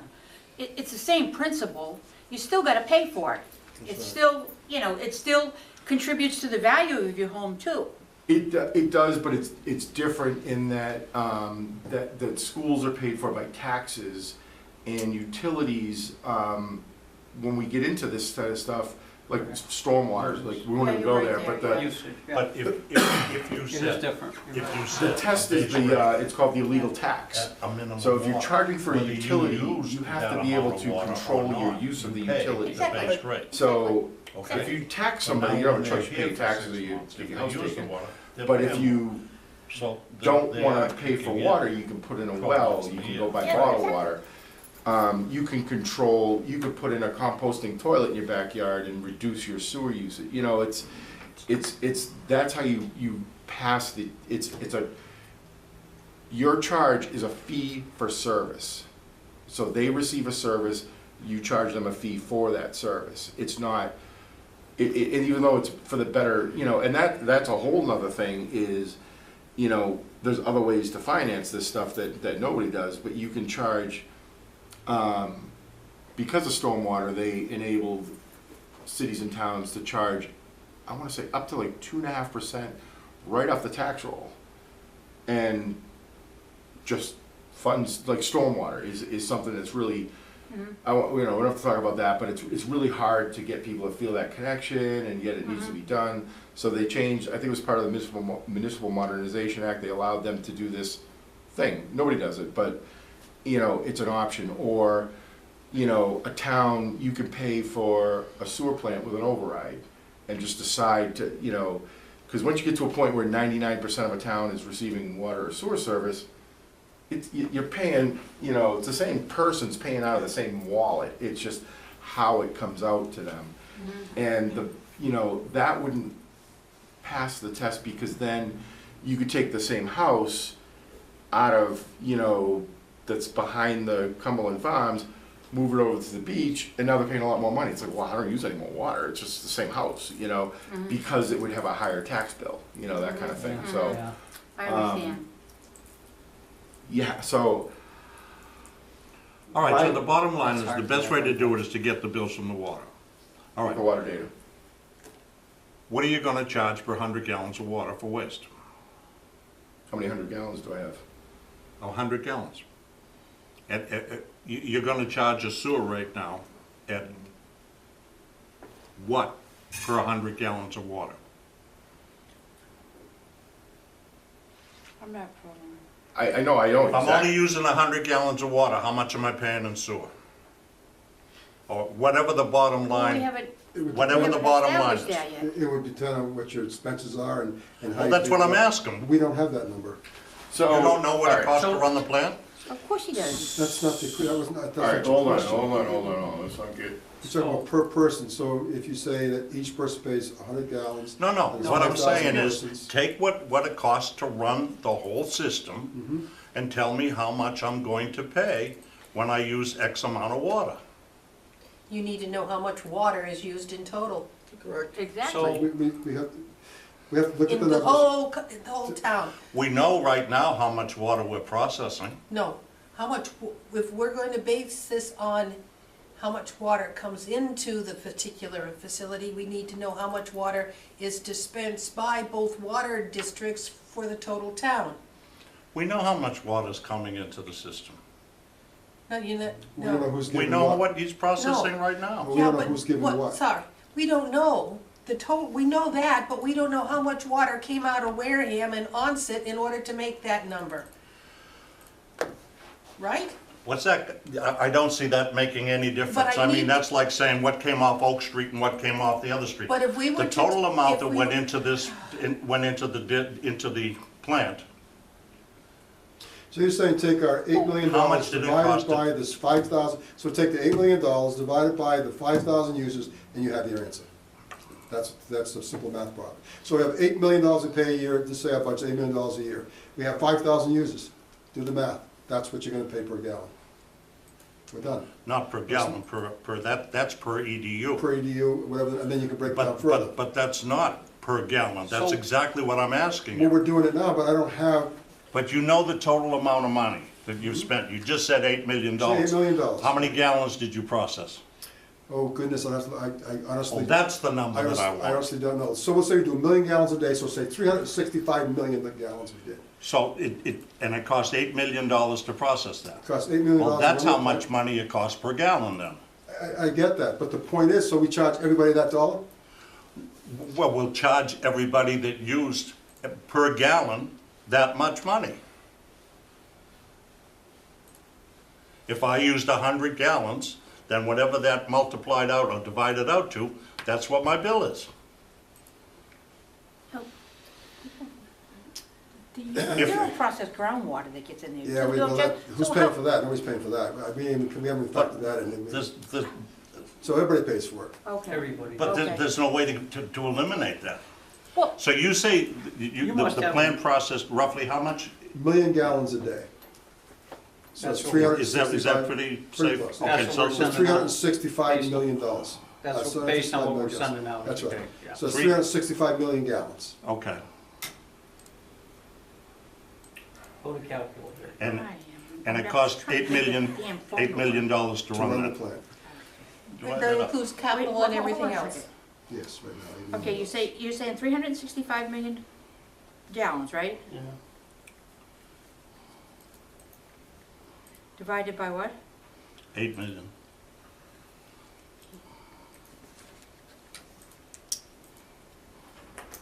$45? That doesn't seem right, 45. I think you gotta reverse that. I did, yeah, I know I do. Divide the dollars by the gallons. gallons. please. Wait a minute, Yeah, the cost per gallon. the $8 million, Yes, Mhm. 1, 2, 3, I'm tired. Yeah. Divided by 365. Yeah. Million, yes, 365 million.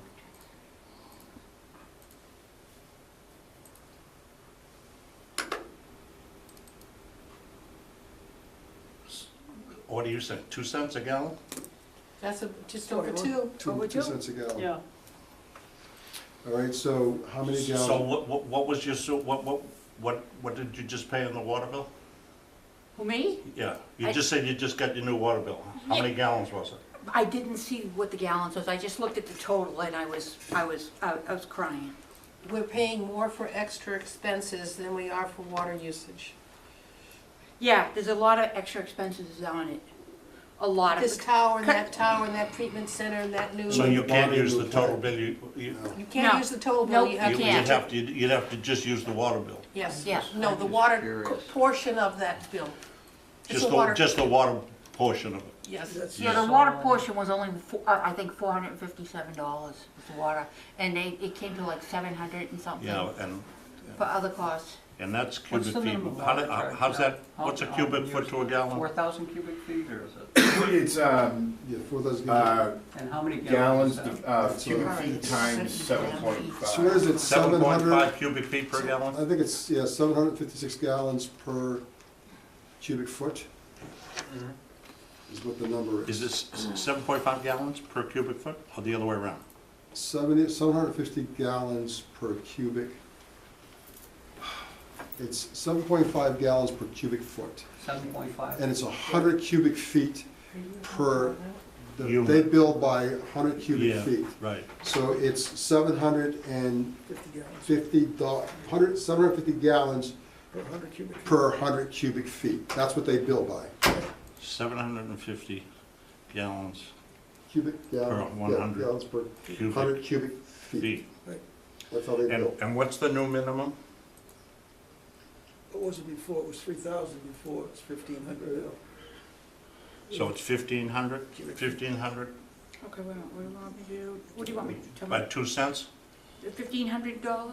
So that's $750 is the baseline for our EDU, for our new hybrid EDU.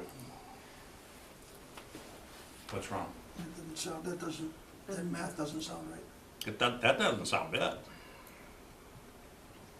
You're using 2.1 cents, 2.2 cents per gallon. You're looking at Yes. 1,500 gallons.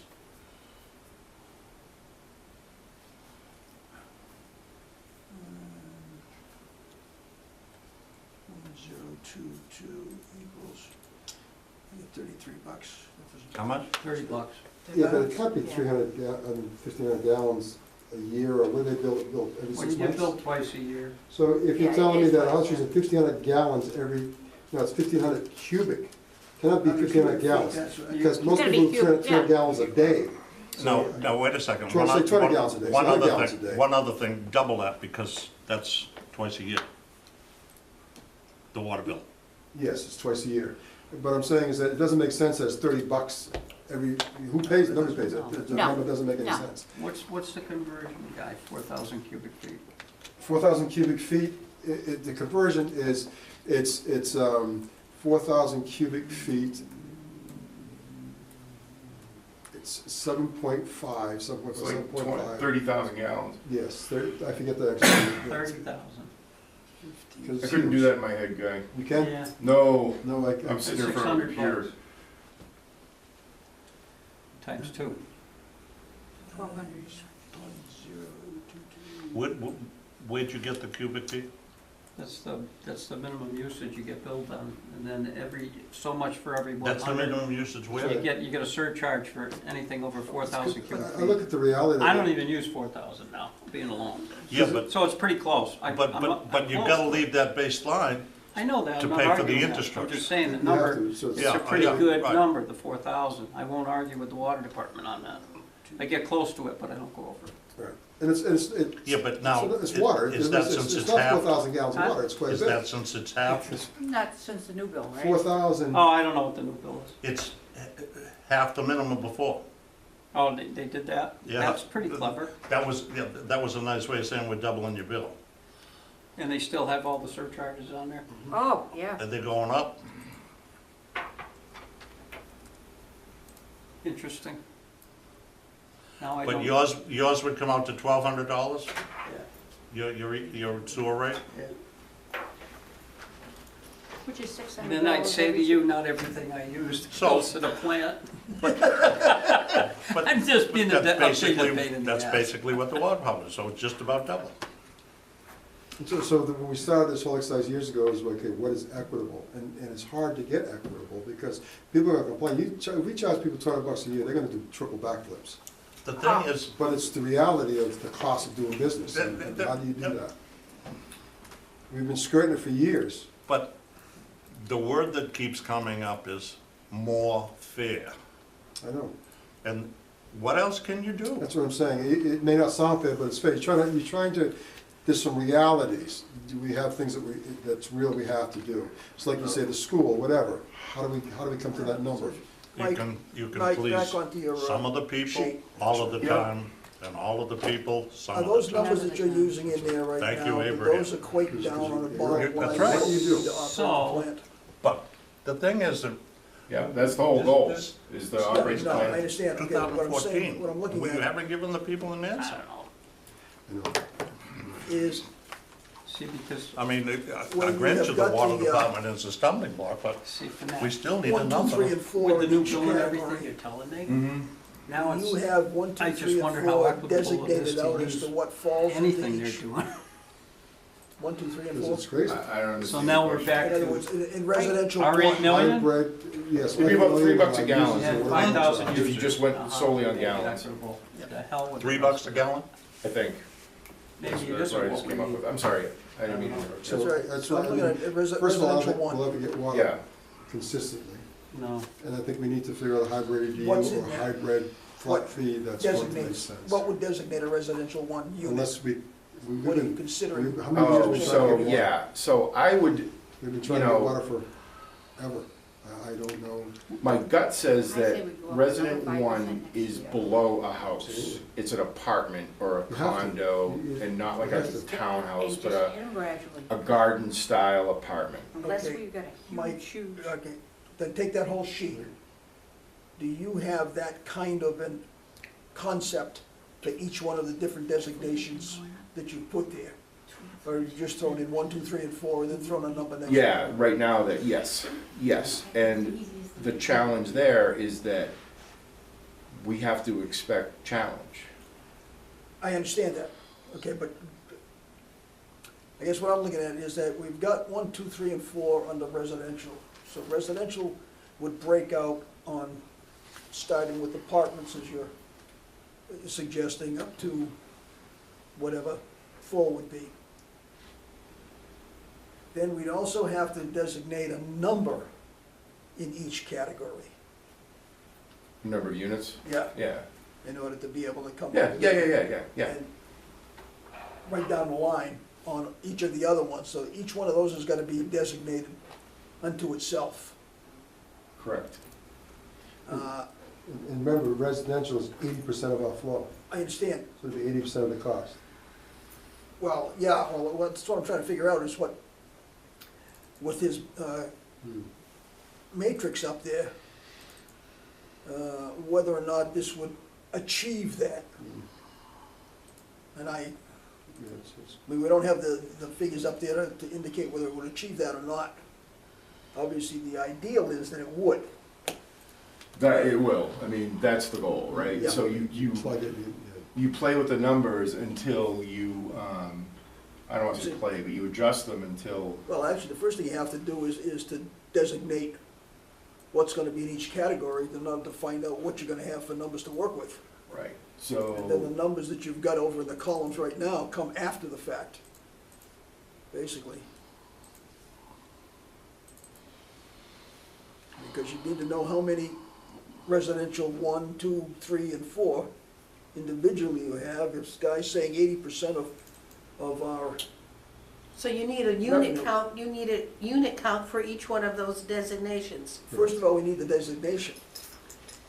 All right. we've got is 1, 2, 3, and 4, Sandy. Yes. What falls in number 1? Are you in number 1, 2, 3, or 4? By defining that, then we need to have a count by each one of That's them. what I said. Once we can define. That's what I'm the- saying. You've Yeah. gotta have the definition, then you've gotta have the count, and then you see what the number is gonna be. Because you have to make all those counts come up to the $8 million in the total No, cost. you gotta have the counts come up to what you have that you're billing. Mhm. Then you back into that with the numbers. The numbers can't come on the front side because you don't have them to work with. You don't Yep. have them. You don't have them. You don't have them. Those numbers are not worth anything right now without having the designations and how many are in his. Well, here's a in question. Each designation. A budget's always based upon what you have. You're That's- right. That's right. Yeah, Because you but can't the spend. budget's, here's the budget, but that's over here. Mhm. That's a gross number.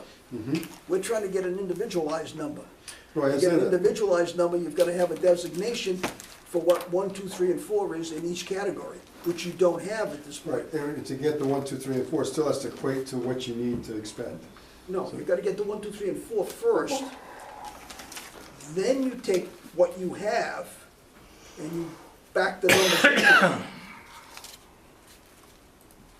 Because you can't come up with a number for 1 under residential of $125 and only have 85 homes or 800 homes in that No, no, category. Say, so it's simple, so let's say, we'll simplify it.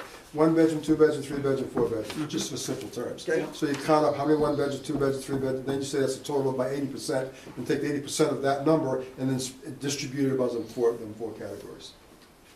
Instead of But then one, you're two, gonna, three, and you're doing the same thing down with the to rest. everybody else, Yeah. everything, how many you got? Because the numbers as they exist right And the 80% now, don't tell us. comes from Flow. their sewer, the amount of their sewer discharge. Yeah, it's just because you have 80% of 80% your of what we customers are here, 20% Our are here. processing, So they're the biggest users, so Yeah. that's, yeah. That's somewhat equitable. it is, it's, I'd say, but the residents are using, giving us more stuff than. So like Mike was saying, that's not so hard to get to on the residential then. No, Mike was saying from the get-go, residential is easier to get done. It's the other, that 20%, that's going to be very difficult. Very difficult, because to establish that 1, 2, 3, and 4 Yeah. is going to, because it all comes down to testing, and there's some homework that has to be done to establish those numbers. You can take some known facts by Well, industry you're gonna take category. What do you use so much water? You gotta start with some numbers. That's right, so you Number start of with- seats. I don't know. That's How right. many, are you serving 3 meals, you're serving Because your one, base some is do. Yeah, you Do start with some, you're Some absolutely do right. breakfast, For the lunch. first 2,000. And then once you get that done, then you can tweak it, but you gotta have some categorically, this is what it is. You can argue that mine doesn't do that, or I do it It's gotta differently. be the sprinklers. Categorically, here's where you are. Yeah, See, in this that's a tough one. spreadsheet that we've got right now, that That's we're a tough looking one. at, doesn't have the designations that we need that first. We've gotta get the designations for those. Well, he took first. 1, 2, 3, and 4, and then took a base number, and then assumed a half each one, just to have some numbers to work with. Whether it's a half or 3/4, Yeah. whatever, it's still, it's a, what do you call it? It equates to an increase per 1 bedroom, 2 bedroom, 3 bedroom, 4 bedroom. So he just took a percent to it, 0.5%, 0.5. No, I And it's understand one. that. That's all he did. And then we don't have anything hard yet, but that's just to give an example of, this is what we need to do. Now you plug in some facts, the data you need, Well, but that's what we need That's to the do, general. because I'm looking at, when you get into the commercial, you know, you've got such a myriad of commercial enterprises. Some of them might not have the water usage, but would have the pH that kills us, or the. Yeah, exactly, so That's right. which would necessitate a higher charge That's right, in there. there's more. that's Right, so let's put the residential Yeah. here, because that seems pretty simple. So can Mike put together criteria for us to review for the commercial? I'm sure he can. The definitions. I'm sure he can. With some to look at it. criteria. And we can give what we Did you have do that, Mike? information, and we can give Or him that. the businesses and give him some concepts, and he can And play it's- with it. And like he said, that you're gonna be open to challenge, but we Mhm. gotta start somewhere. So, Yeah, that's- But I agree. it's more than commercial, it's restaurant, it's churches, That's it's commercial. auto. That's That's right, commercial. so you, But no, It's all there commercial. was a separate category just for commercial. Then it went into other types of. that's right, churches, Correct. then, so all those have to be defined. Yeah, I mean, that's all gonna be defined, that's what I'm saying. That's right, It's everyone gotta will be be defined defined. enough to be able to determine where we're at. So, And then you back the number in 20% Almost a of million 8 gallons million, of water. Exactly. and see It's where the hell crazy. you are. I don't understand Because it. now in some of the commercial, 975,000. obviously, Yeah. they're bigger polluters crazy. to our system, the fats, oils, et cetera. Well, once you get Which the is- criteria, what I'm really interested in is the cost to treat Yeah, for each classification. exactly. That's what I'm interested in. Then you start backing the numbers. then you get the numbers Then in. you might have it equitable. Yeah, or at least That's the closer. house I rent. so the cost to treat is,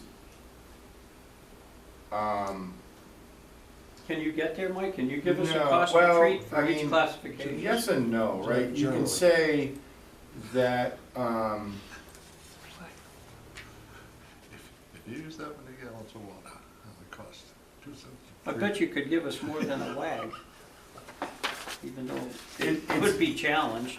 it's based on assumptions, right? So if, I'm trying to find the actual spreadsheet I used to calculate those. Jesus, somewhere somebody has to figure out. Well, it is. Has to It's figure loaded, out so- what it costs to treat does. It something takes- heavily with fog. That's right, because you get energy, so the biggest consumption of energy at the plant is your aeration. 60% of your energy costs. Yeah. Aeration is based upon strength of product. Yep. So the higher the strength, the more air you need, the more mass you gotta create, and the more chemicals you need to balance it. So Yeah. in theory, you say, okay, if you have a BOD of 250, which is normal, which is the residential side, there's not a great cost of that runs. Now, if you have a BOD of 5,000, then it's exponential, because now that's a That's what higher I'm loading. looking for. Absolutely. So I the want exponential, that okay, this is what it is, correlated to the amount of energy used, the amount of chemical used. Right. So this guy has to pay more, whether it's in his flat fee or a surcharge, but he has to pay more. So here's the rub. If, to do that is easy, right? If you have the data. So you could say, all right, you drive by, you look at that restaurant, look at that place, I mean, it's huge, all right, we're gonna give them R4. Or, yeah, and the guy, around the restaurant 4, the guy gets a bill, what the hell? And you go in there and you find out that they religiously scrape every plate into the trash, you know, or they're using, you know, paper plates or whatever. It's like, unless you know exactly what they're doing, and so when we think about this, so the data that you're asking for, yes, we can do it, but you have to consider what is the cost of collecting and maintaining that. You know, how do we go inside every single business and No. exactly look at what Well, they do? No. Well, we So have, then you have to well, make broad you do. assumptions. That's what the appreciative program, we've done a lot of that. Restaurants is unequivocal, we do restaurants, we know, I can tell you what restaurants do, who's got the paper plates, No. who, I've got that. Right. Now we're starting to do the businesses, I can tell you the business what the impacts are, we're finding those out. We've got surveys, we're doing that. So we can give you harder numbers than we could before, because the last couple of years, we've been in businesses, been chased out of businesses, been walking in businesses, but we've been in business, knocked on doors. Yep. So we've been doing some of that, so we can help you out, and I give you, you know, a lot of specifics, and then we can take the specifics, and then we can categorize them. All right, just So we can- before we, and this is all good, and it's actually very, very interesting because it's trying to match convention with something that also works, but I'm just gonna ask, and you can chase me out of here like they chase guy out of businesses, is the water consumption data off the table? Do we know were you involved with that, this board, like, do we know? Yeah, we were. I mean, I don't know if you wanna talk about it now or not, or if you just say it's a non-starter, it's a non-starter, but, The water. That's the easiest way for you. If the water wouldn't, it's non-committal. We can dance for a lot longer for water, and we can keep dancing for it. Maybe we'll get it, maybe we won't. I can't tell you, I really can't. So in the interim, what do? Do nothing. Well, if we So we put can an MOU in front of them, Yeah, we could say, okay, let's do the water thing. Let's dance the water thing and see what we get, and just put everything on hold till we dance the Well, water I thing. think what we should be Well, I looking at wouldn't doing do is it more than playing the one more water, time. having that on the table to be looked at, but. We should move forward with First some. and foremost, we should move forward with what we've got and look at getting a breakout on where we're going with the various designations. but I'm gonna tell you, you're gonna spend a lot of money trying to figure that out. And then That's if you right, find and then- out, well, well, we use 2 water. months later, we get water, it's like you spent, you know. How many years we've been dancing the water? Well, that's Long the before whole you thing. I guys. mean, We've I'm been looking at that dancing for years. standpoint. We've been dancing the water for a long time. Selectmen danced for many, many years as Yeah, sewer so I'm commissioners. not You're gonna- dancing, so I don't think we should put any I'm faith not on gonna, the I'm not gonna water. put, I guess I'm saying, we shouldn't ignore the water, but I don't think we should take it, run feet first. Do you know what the, Not gonna happen. what the, Cost, they're afraid, What the their problem rates are, is? their rates are gonna double and triple. If we take water consumption, they believe our rates are gonna double and triple, or whatever the case may be. It'll be blamed on them, that's one. Second is commercial. They get a lot of pushback from commercials, thinking that, some commercials think that if we do water, then their bills are gonna go up. So there's a pushback there. And then Their there's, concern is their water consumption is Well- gonna decrease and their revenue is gonna decrease. that's that's the bottom conservation. line. No, that's conservation, Jim, that's happening now. I know, but that's bottom line. But they're not interested in conservation. They're not- they're They're not- selling No, no, water. I know, they're not interested in it, but because the law says you promote conservation, and you are conserving, I'm conserving, and so they're feeling it. They said it in plain No, English. no, I get it, they sell water, they don't want you to conserve. That's right. Because remember, conservation means higher rates. well, just to speak, and they're not here obviously, but they have to manage, well, you do too, but There's legal things. they have to manage their source of supply. Yeah, fine. You know, they can't just sell as much water as they want, because they only get so much water, and if they go over that, they get in trouble, so, and then, I understand all of those things, and there's some fair points there. The truth is that your rates are gonna be what they need to be, and their rates are gonna be what they need to be. And yes, if there is that, concern that, water consumption would go down, and the answer to that is that, you allow for irrigation use, and, you deal with that, and people put Brought that that in. up a long and- time ago. Yeah, but how Yeah, would You consumption want an go- irrigation meter, you put But it in as how would all. consumption go That down? can all be dealt with. I mean, look how they How dealt would with it in consumption go down for Boston. sewer? Oh, yeah. They They let gave them us put the in a numbers for separate Water, meter. how would A consumption lot go of people down? deal with that. I'm really. Hey, That can be handled. Yeah, it is. With what they're doing with their rates, they're gonna do it to themselves as far as reduced They're gonna start usage. using less water. But I can tell you too, I know Andy, I haven't talked to him about rates, That's the rationale, that's the rationale they gave. but they're doing the same thing you guys are doing. They're figuring out, Because they- this is what we need to do, how much we need to So charge. they're raising the money because they have issues. Then the rates Are they worried about the conservation, the consumption going down for them? Because they're raising rates They're gonna do it to double. themselves. So are they saying their rates are gonna go down, so they're in trouble? I don't know. So it's how does one stick Okay, together? well, I think, let's wrap Okay. this up a little here. So if you wanna make a decision to say, no, we're not gonna go down that path, that's fine. I And don't Guy think- and I will work out a, I don't think I wanna go down that path anymore, because they're their own entity, they do what they want. Well, I think So we- what are you gonna base it I on? think we should pursue where we're going right Where now. we're $1 million going. right now. I think we need a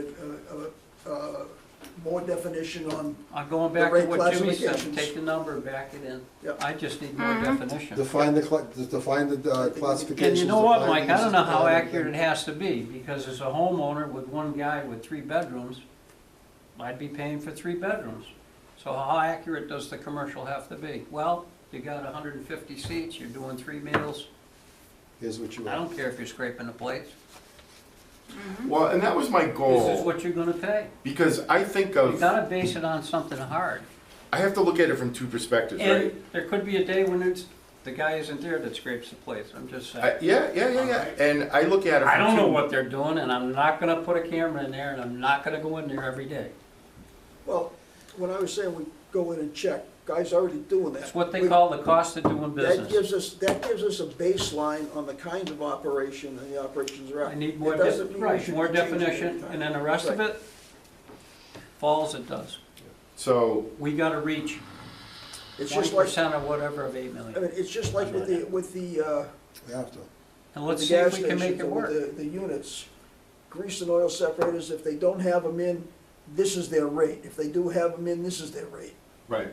Well, and that's my goal, But right? if they So, do have them pretty in and simple. they don't maintain them, Jimmy, Well, the other, make that. I look at it from That's two right. perspectives, Maybe right? it's You want the actually- they don't customers to maintain feel any fair, surcharge. I mean, to be fair to them. And then I don't wanna create like a second full-time job for Guy either. no. And that's so, Enough and I don't wanna going be changing them But- every But let me month. say this, the reality of pretreatment is there because we've been ignored so long. We've got dentist offices that have amalgam separators. They're not Really? inspected. They're not, they're They're not not on inspected. manifest? They're not mandated to inspect them, that's on the municipality. So they have them. They all didn't all go closed loop? I thought they all went closed loop. They close loop, and they take the liquid of the water after they separate the amalgam, and they send it in, but the Oh, filters clog up, They and then. decant it? Yeah. Absolutely, so let's get real. So it'll never get easier.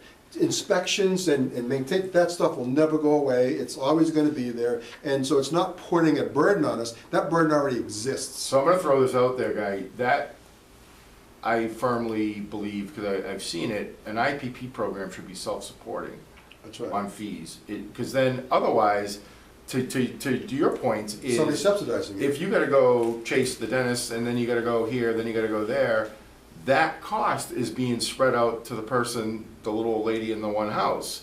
So what I've seen work is that you set an IPP fee that is based on the cost of the system, and it's like a self-recovering thing. So if you're a commercial user and you're a, you know, again, you do this kind of thing, you tier it and you say, okay, you're a Dunkin' Donuts, you know, kind of restaurant, I don't wanna say Dunkin' Donuts on TV, but you're that kind of a thing. Maybe your IPP is $25 a year or something, guy, yeah, okay. And, you know, where I was involved with an IPP was in a heavily industrialized area, so they had jewelry and plating and, you know, you saw all kinds of crazy stuff. Here, it's a lot simpler, but you still gotta go, and then the big ones, you should be sampling. Absolutely, and we have a sample program, the ones we're trying to sample, but the reality is when the brewer guy came, he's very realistic, he says, I know that I've gotta pay because I got high strength. Either I put my own pretreatment in, because that's what I do, or That's do I not find out what $250. your surcharge is. That's, I'm and willing to he's- go sampling with you He's there. real, yeah, I know, huh? He's real, and that's the reality. He knows that the cost of doing business is there. There are folks that say, well, I'm not gonna pay for my cost of doing business, and they're gonna spread over everybody else, because other people have to pay that cost. It's a If I have to put a closed bigger pump, loop. everybody pays for it. If I put, removing beauty, everybody pays for it. So, yes, that's where the pre-treatment program comes in, and it has to be a strong IPP program. It is, and we're working on that. We Our are. residents get the $1 off beer. I think that we'd probably like it. I'm glad more package stores. But you're absolutely right, Guy. I'm just trying to keep it a little light, but you're absolutely right, is that cost, and then you go down that rabbit hole. If you wanna surcharge somebody for high-strength waste, you need to have a number. So you need to have a number, you need to go do an analysis, you need to do that, and there's, split sampling and all that kind of stuff. Well, we If they bought don't this, trust we had you, the you don't samplers, trust I think, so we them. bought samplers, no, samplers there, and they're responsible, so they'll see, everything's, is very transparent because they see the numbers, they're paying for the numbers, and then we take the numbers from them. So it's all transparent, and again, we're doing that. And the reality of it is that there's a high cost of that, and people need to pay their share of that cost. A buck or a quarter for sampling, So the bottom line right now, you've got information you can give him. He can come up with We some got more enough stuff to start from playing us with what. To get some more information back to us to get a And better then you idea can- where we we're can go. going with this and go forward. Then you can make some better Okay. decisions in directions you wanna go in. Anybody? No, I'm too I fried. don't envy you. I'm too This is not fried to easy. think. You what? I'm too fried to think. Okay, let's, This is my second meeting in a row. I gotta go get a bite. I don't know what I was to eat. thinking. I've had me enough. too. I Okay. have too. Go get a what? Bite to eat. I had enough. It's 9 yeah, the o'clock. cupcake was a good 99. start. All right, you all go to a different restaurant, and I want you to fill out We have forms. The cupcake was a good start. Yeah. Well, the hard part for me when I go to a restaurant, I find myself looking. I'll tell you a true story real quick. I was online and I saw somebody's making cakes and they have a bakery in their house. So that's a business that we can't regulate. I go there and I buy a dozen cookies and a rack of brownies, and they're making a lot of stuff. They have no pretreatment, there's the residents, and this is happening throughout time. There's another business that is selling sandwiches. You call in, you order sandwiches, they'll make you sandwiches, they'll deliver them. A lot of grease into the system. I can't regulate that. That's an interesting thing that just by making a phone call and going there and seeing it for yourself. So all that's happening too. Are they licensed? Well, this particular one was not, and they advertised in the newspaper about the grand opening, and many people went to the grand opening. I went to a restaurant, That's not a story. a Wouldn't it- foreign food restaurant. I asked the lady, do you have fire laters? Yeah. She says, yeah, we have two. She goes, shows me the fire extinguisher. I'd like to make a No, motion okay. that we adjourn. Can I get one quick before you go? Not One yet. quick, I got one more I point got of one business. more question, go ahead. One point of business. Glen Clover's gonna come online, they're getting ready to get their auction permit. Really? They're gonna do it for the lounge only, then they're gonna do it for the restaurant, then they're gonna do it for the actual rooms. Where's this? Glen Cove. Really Onset. They did a great job, it's Oh, beautiful. yeah, okay, on Oh, the that's corner. where the Yeah, old Right. tea It's- bar used to be? It's Yeah. gorgeous, yeah. it's gorgeous. So what I'm, Bottom line is, we What's still the don't bar have any store? idea what we're doing What? with The the tiki EDU. bar's gone? so all I wanna say is that I'm gonna charge them EDU for the lounge, and then when they open up the restaurant, I'll add that, when they open up the motel, I'll add that, just to be fair enough. I just want you to be aware of Yeah. that, To start. that's how I'm planning on doing it. You're always fair. I just had one last question. Sure. Okay. With Ty and Bond, how's our budget? I think we're pretty close to being done. What do you think?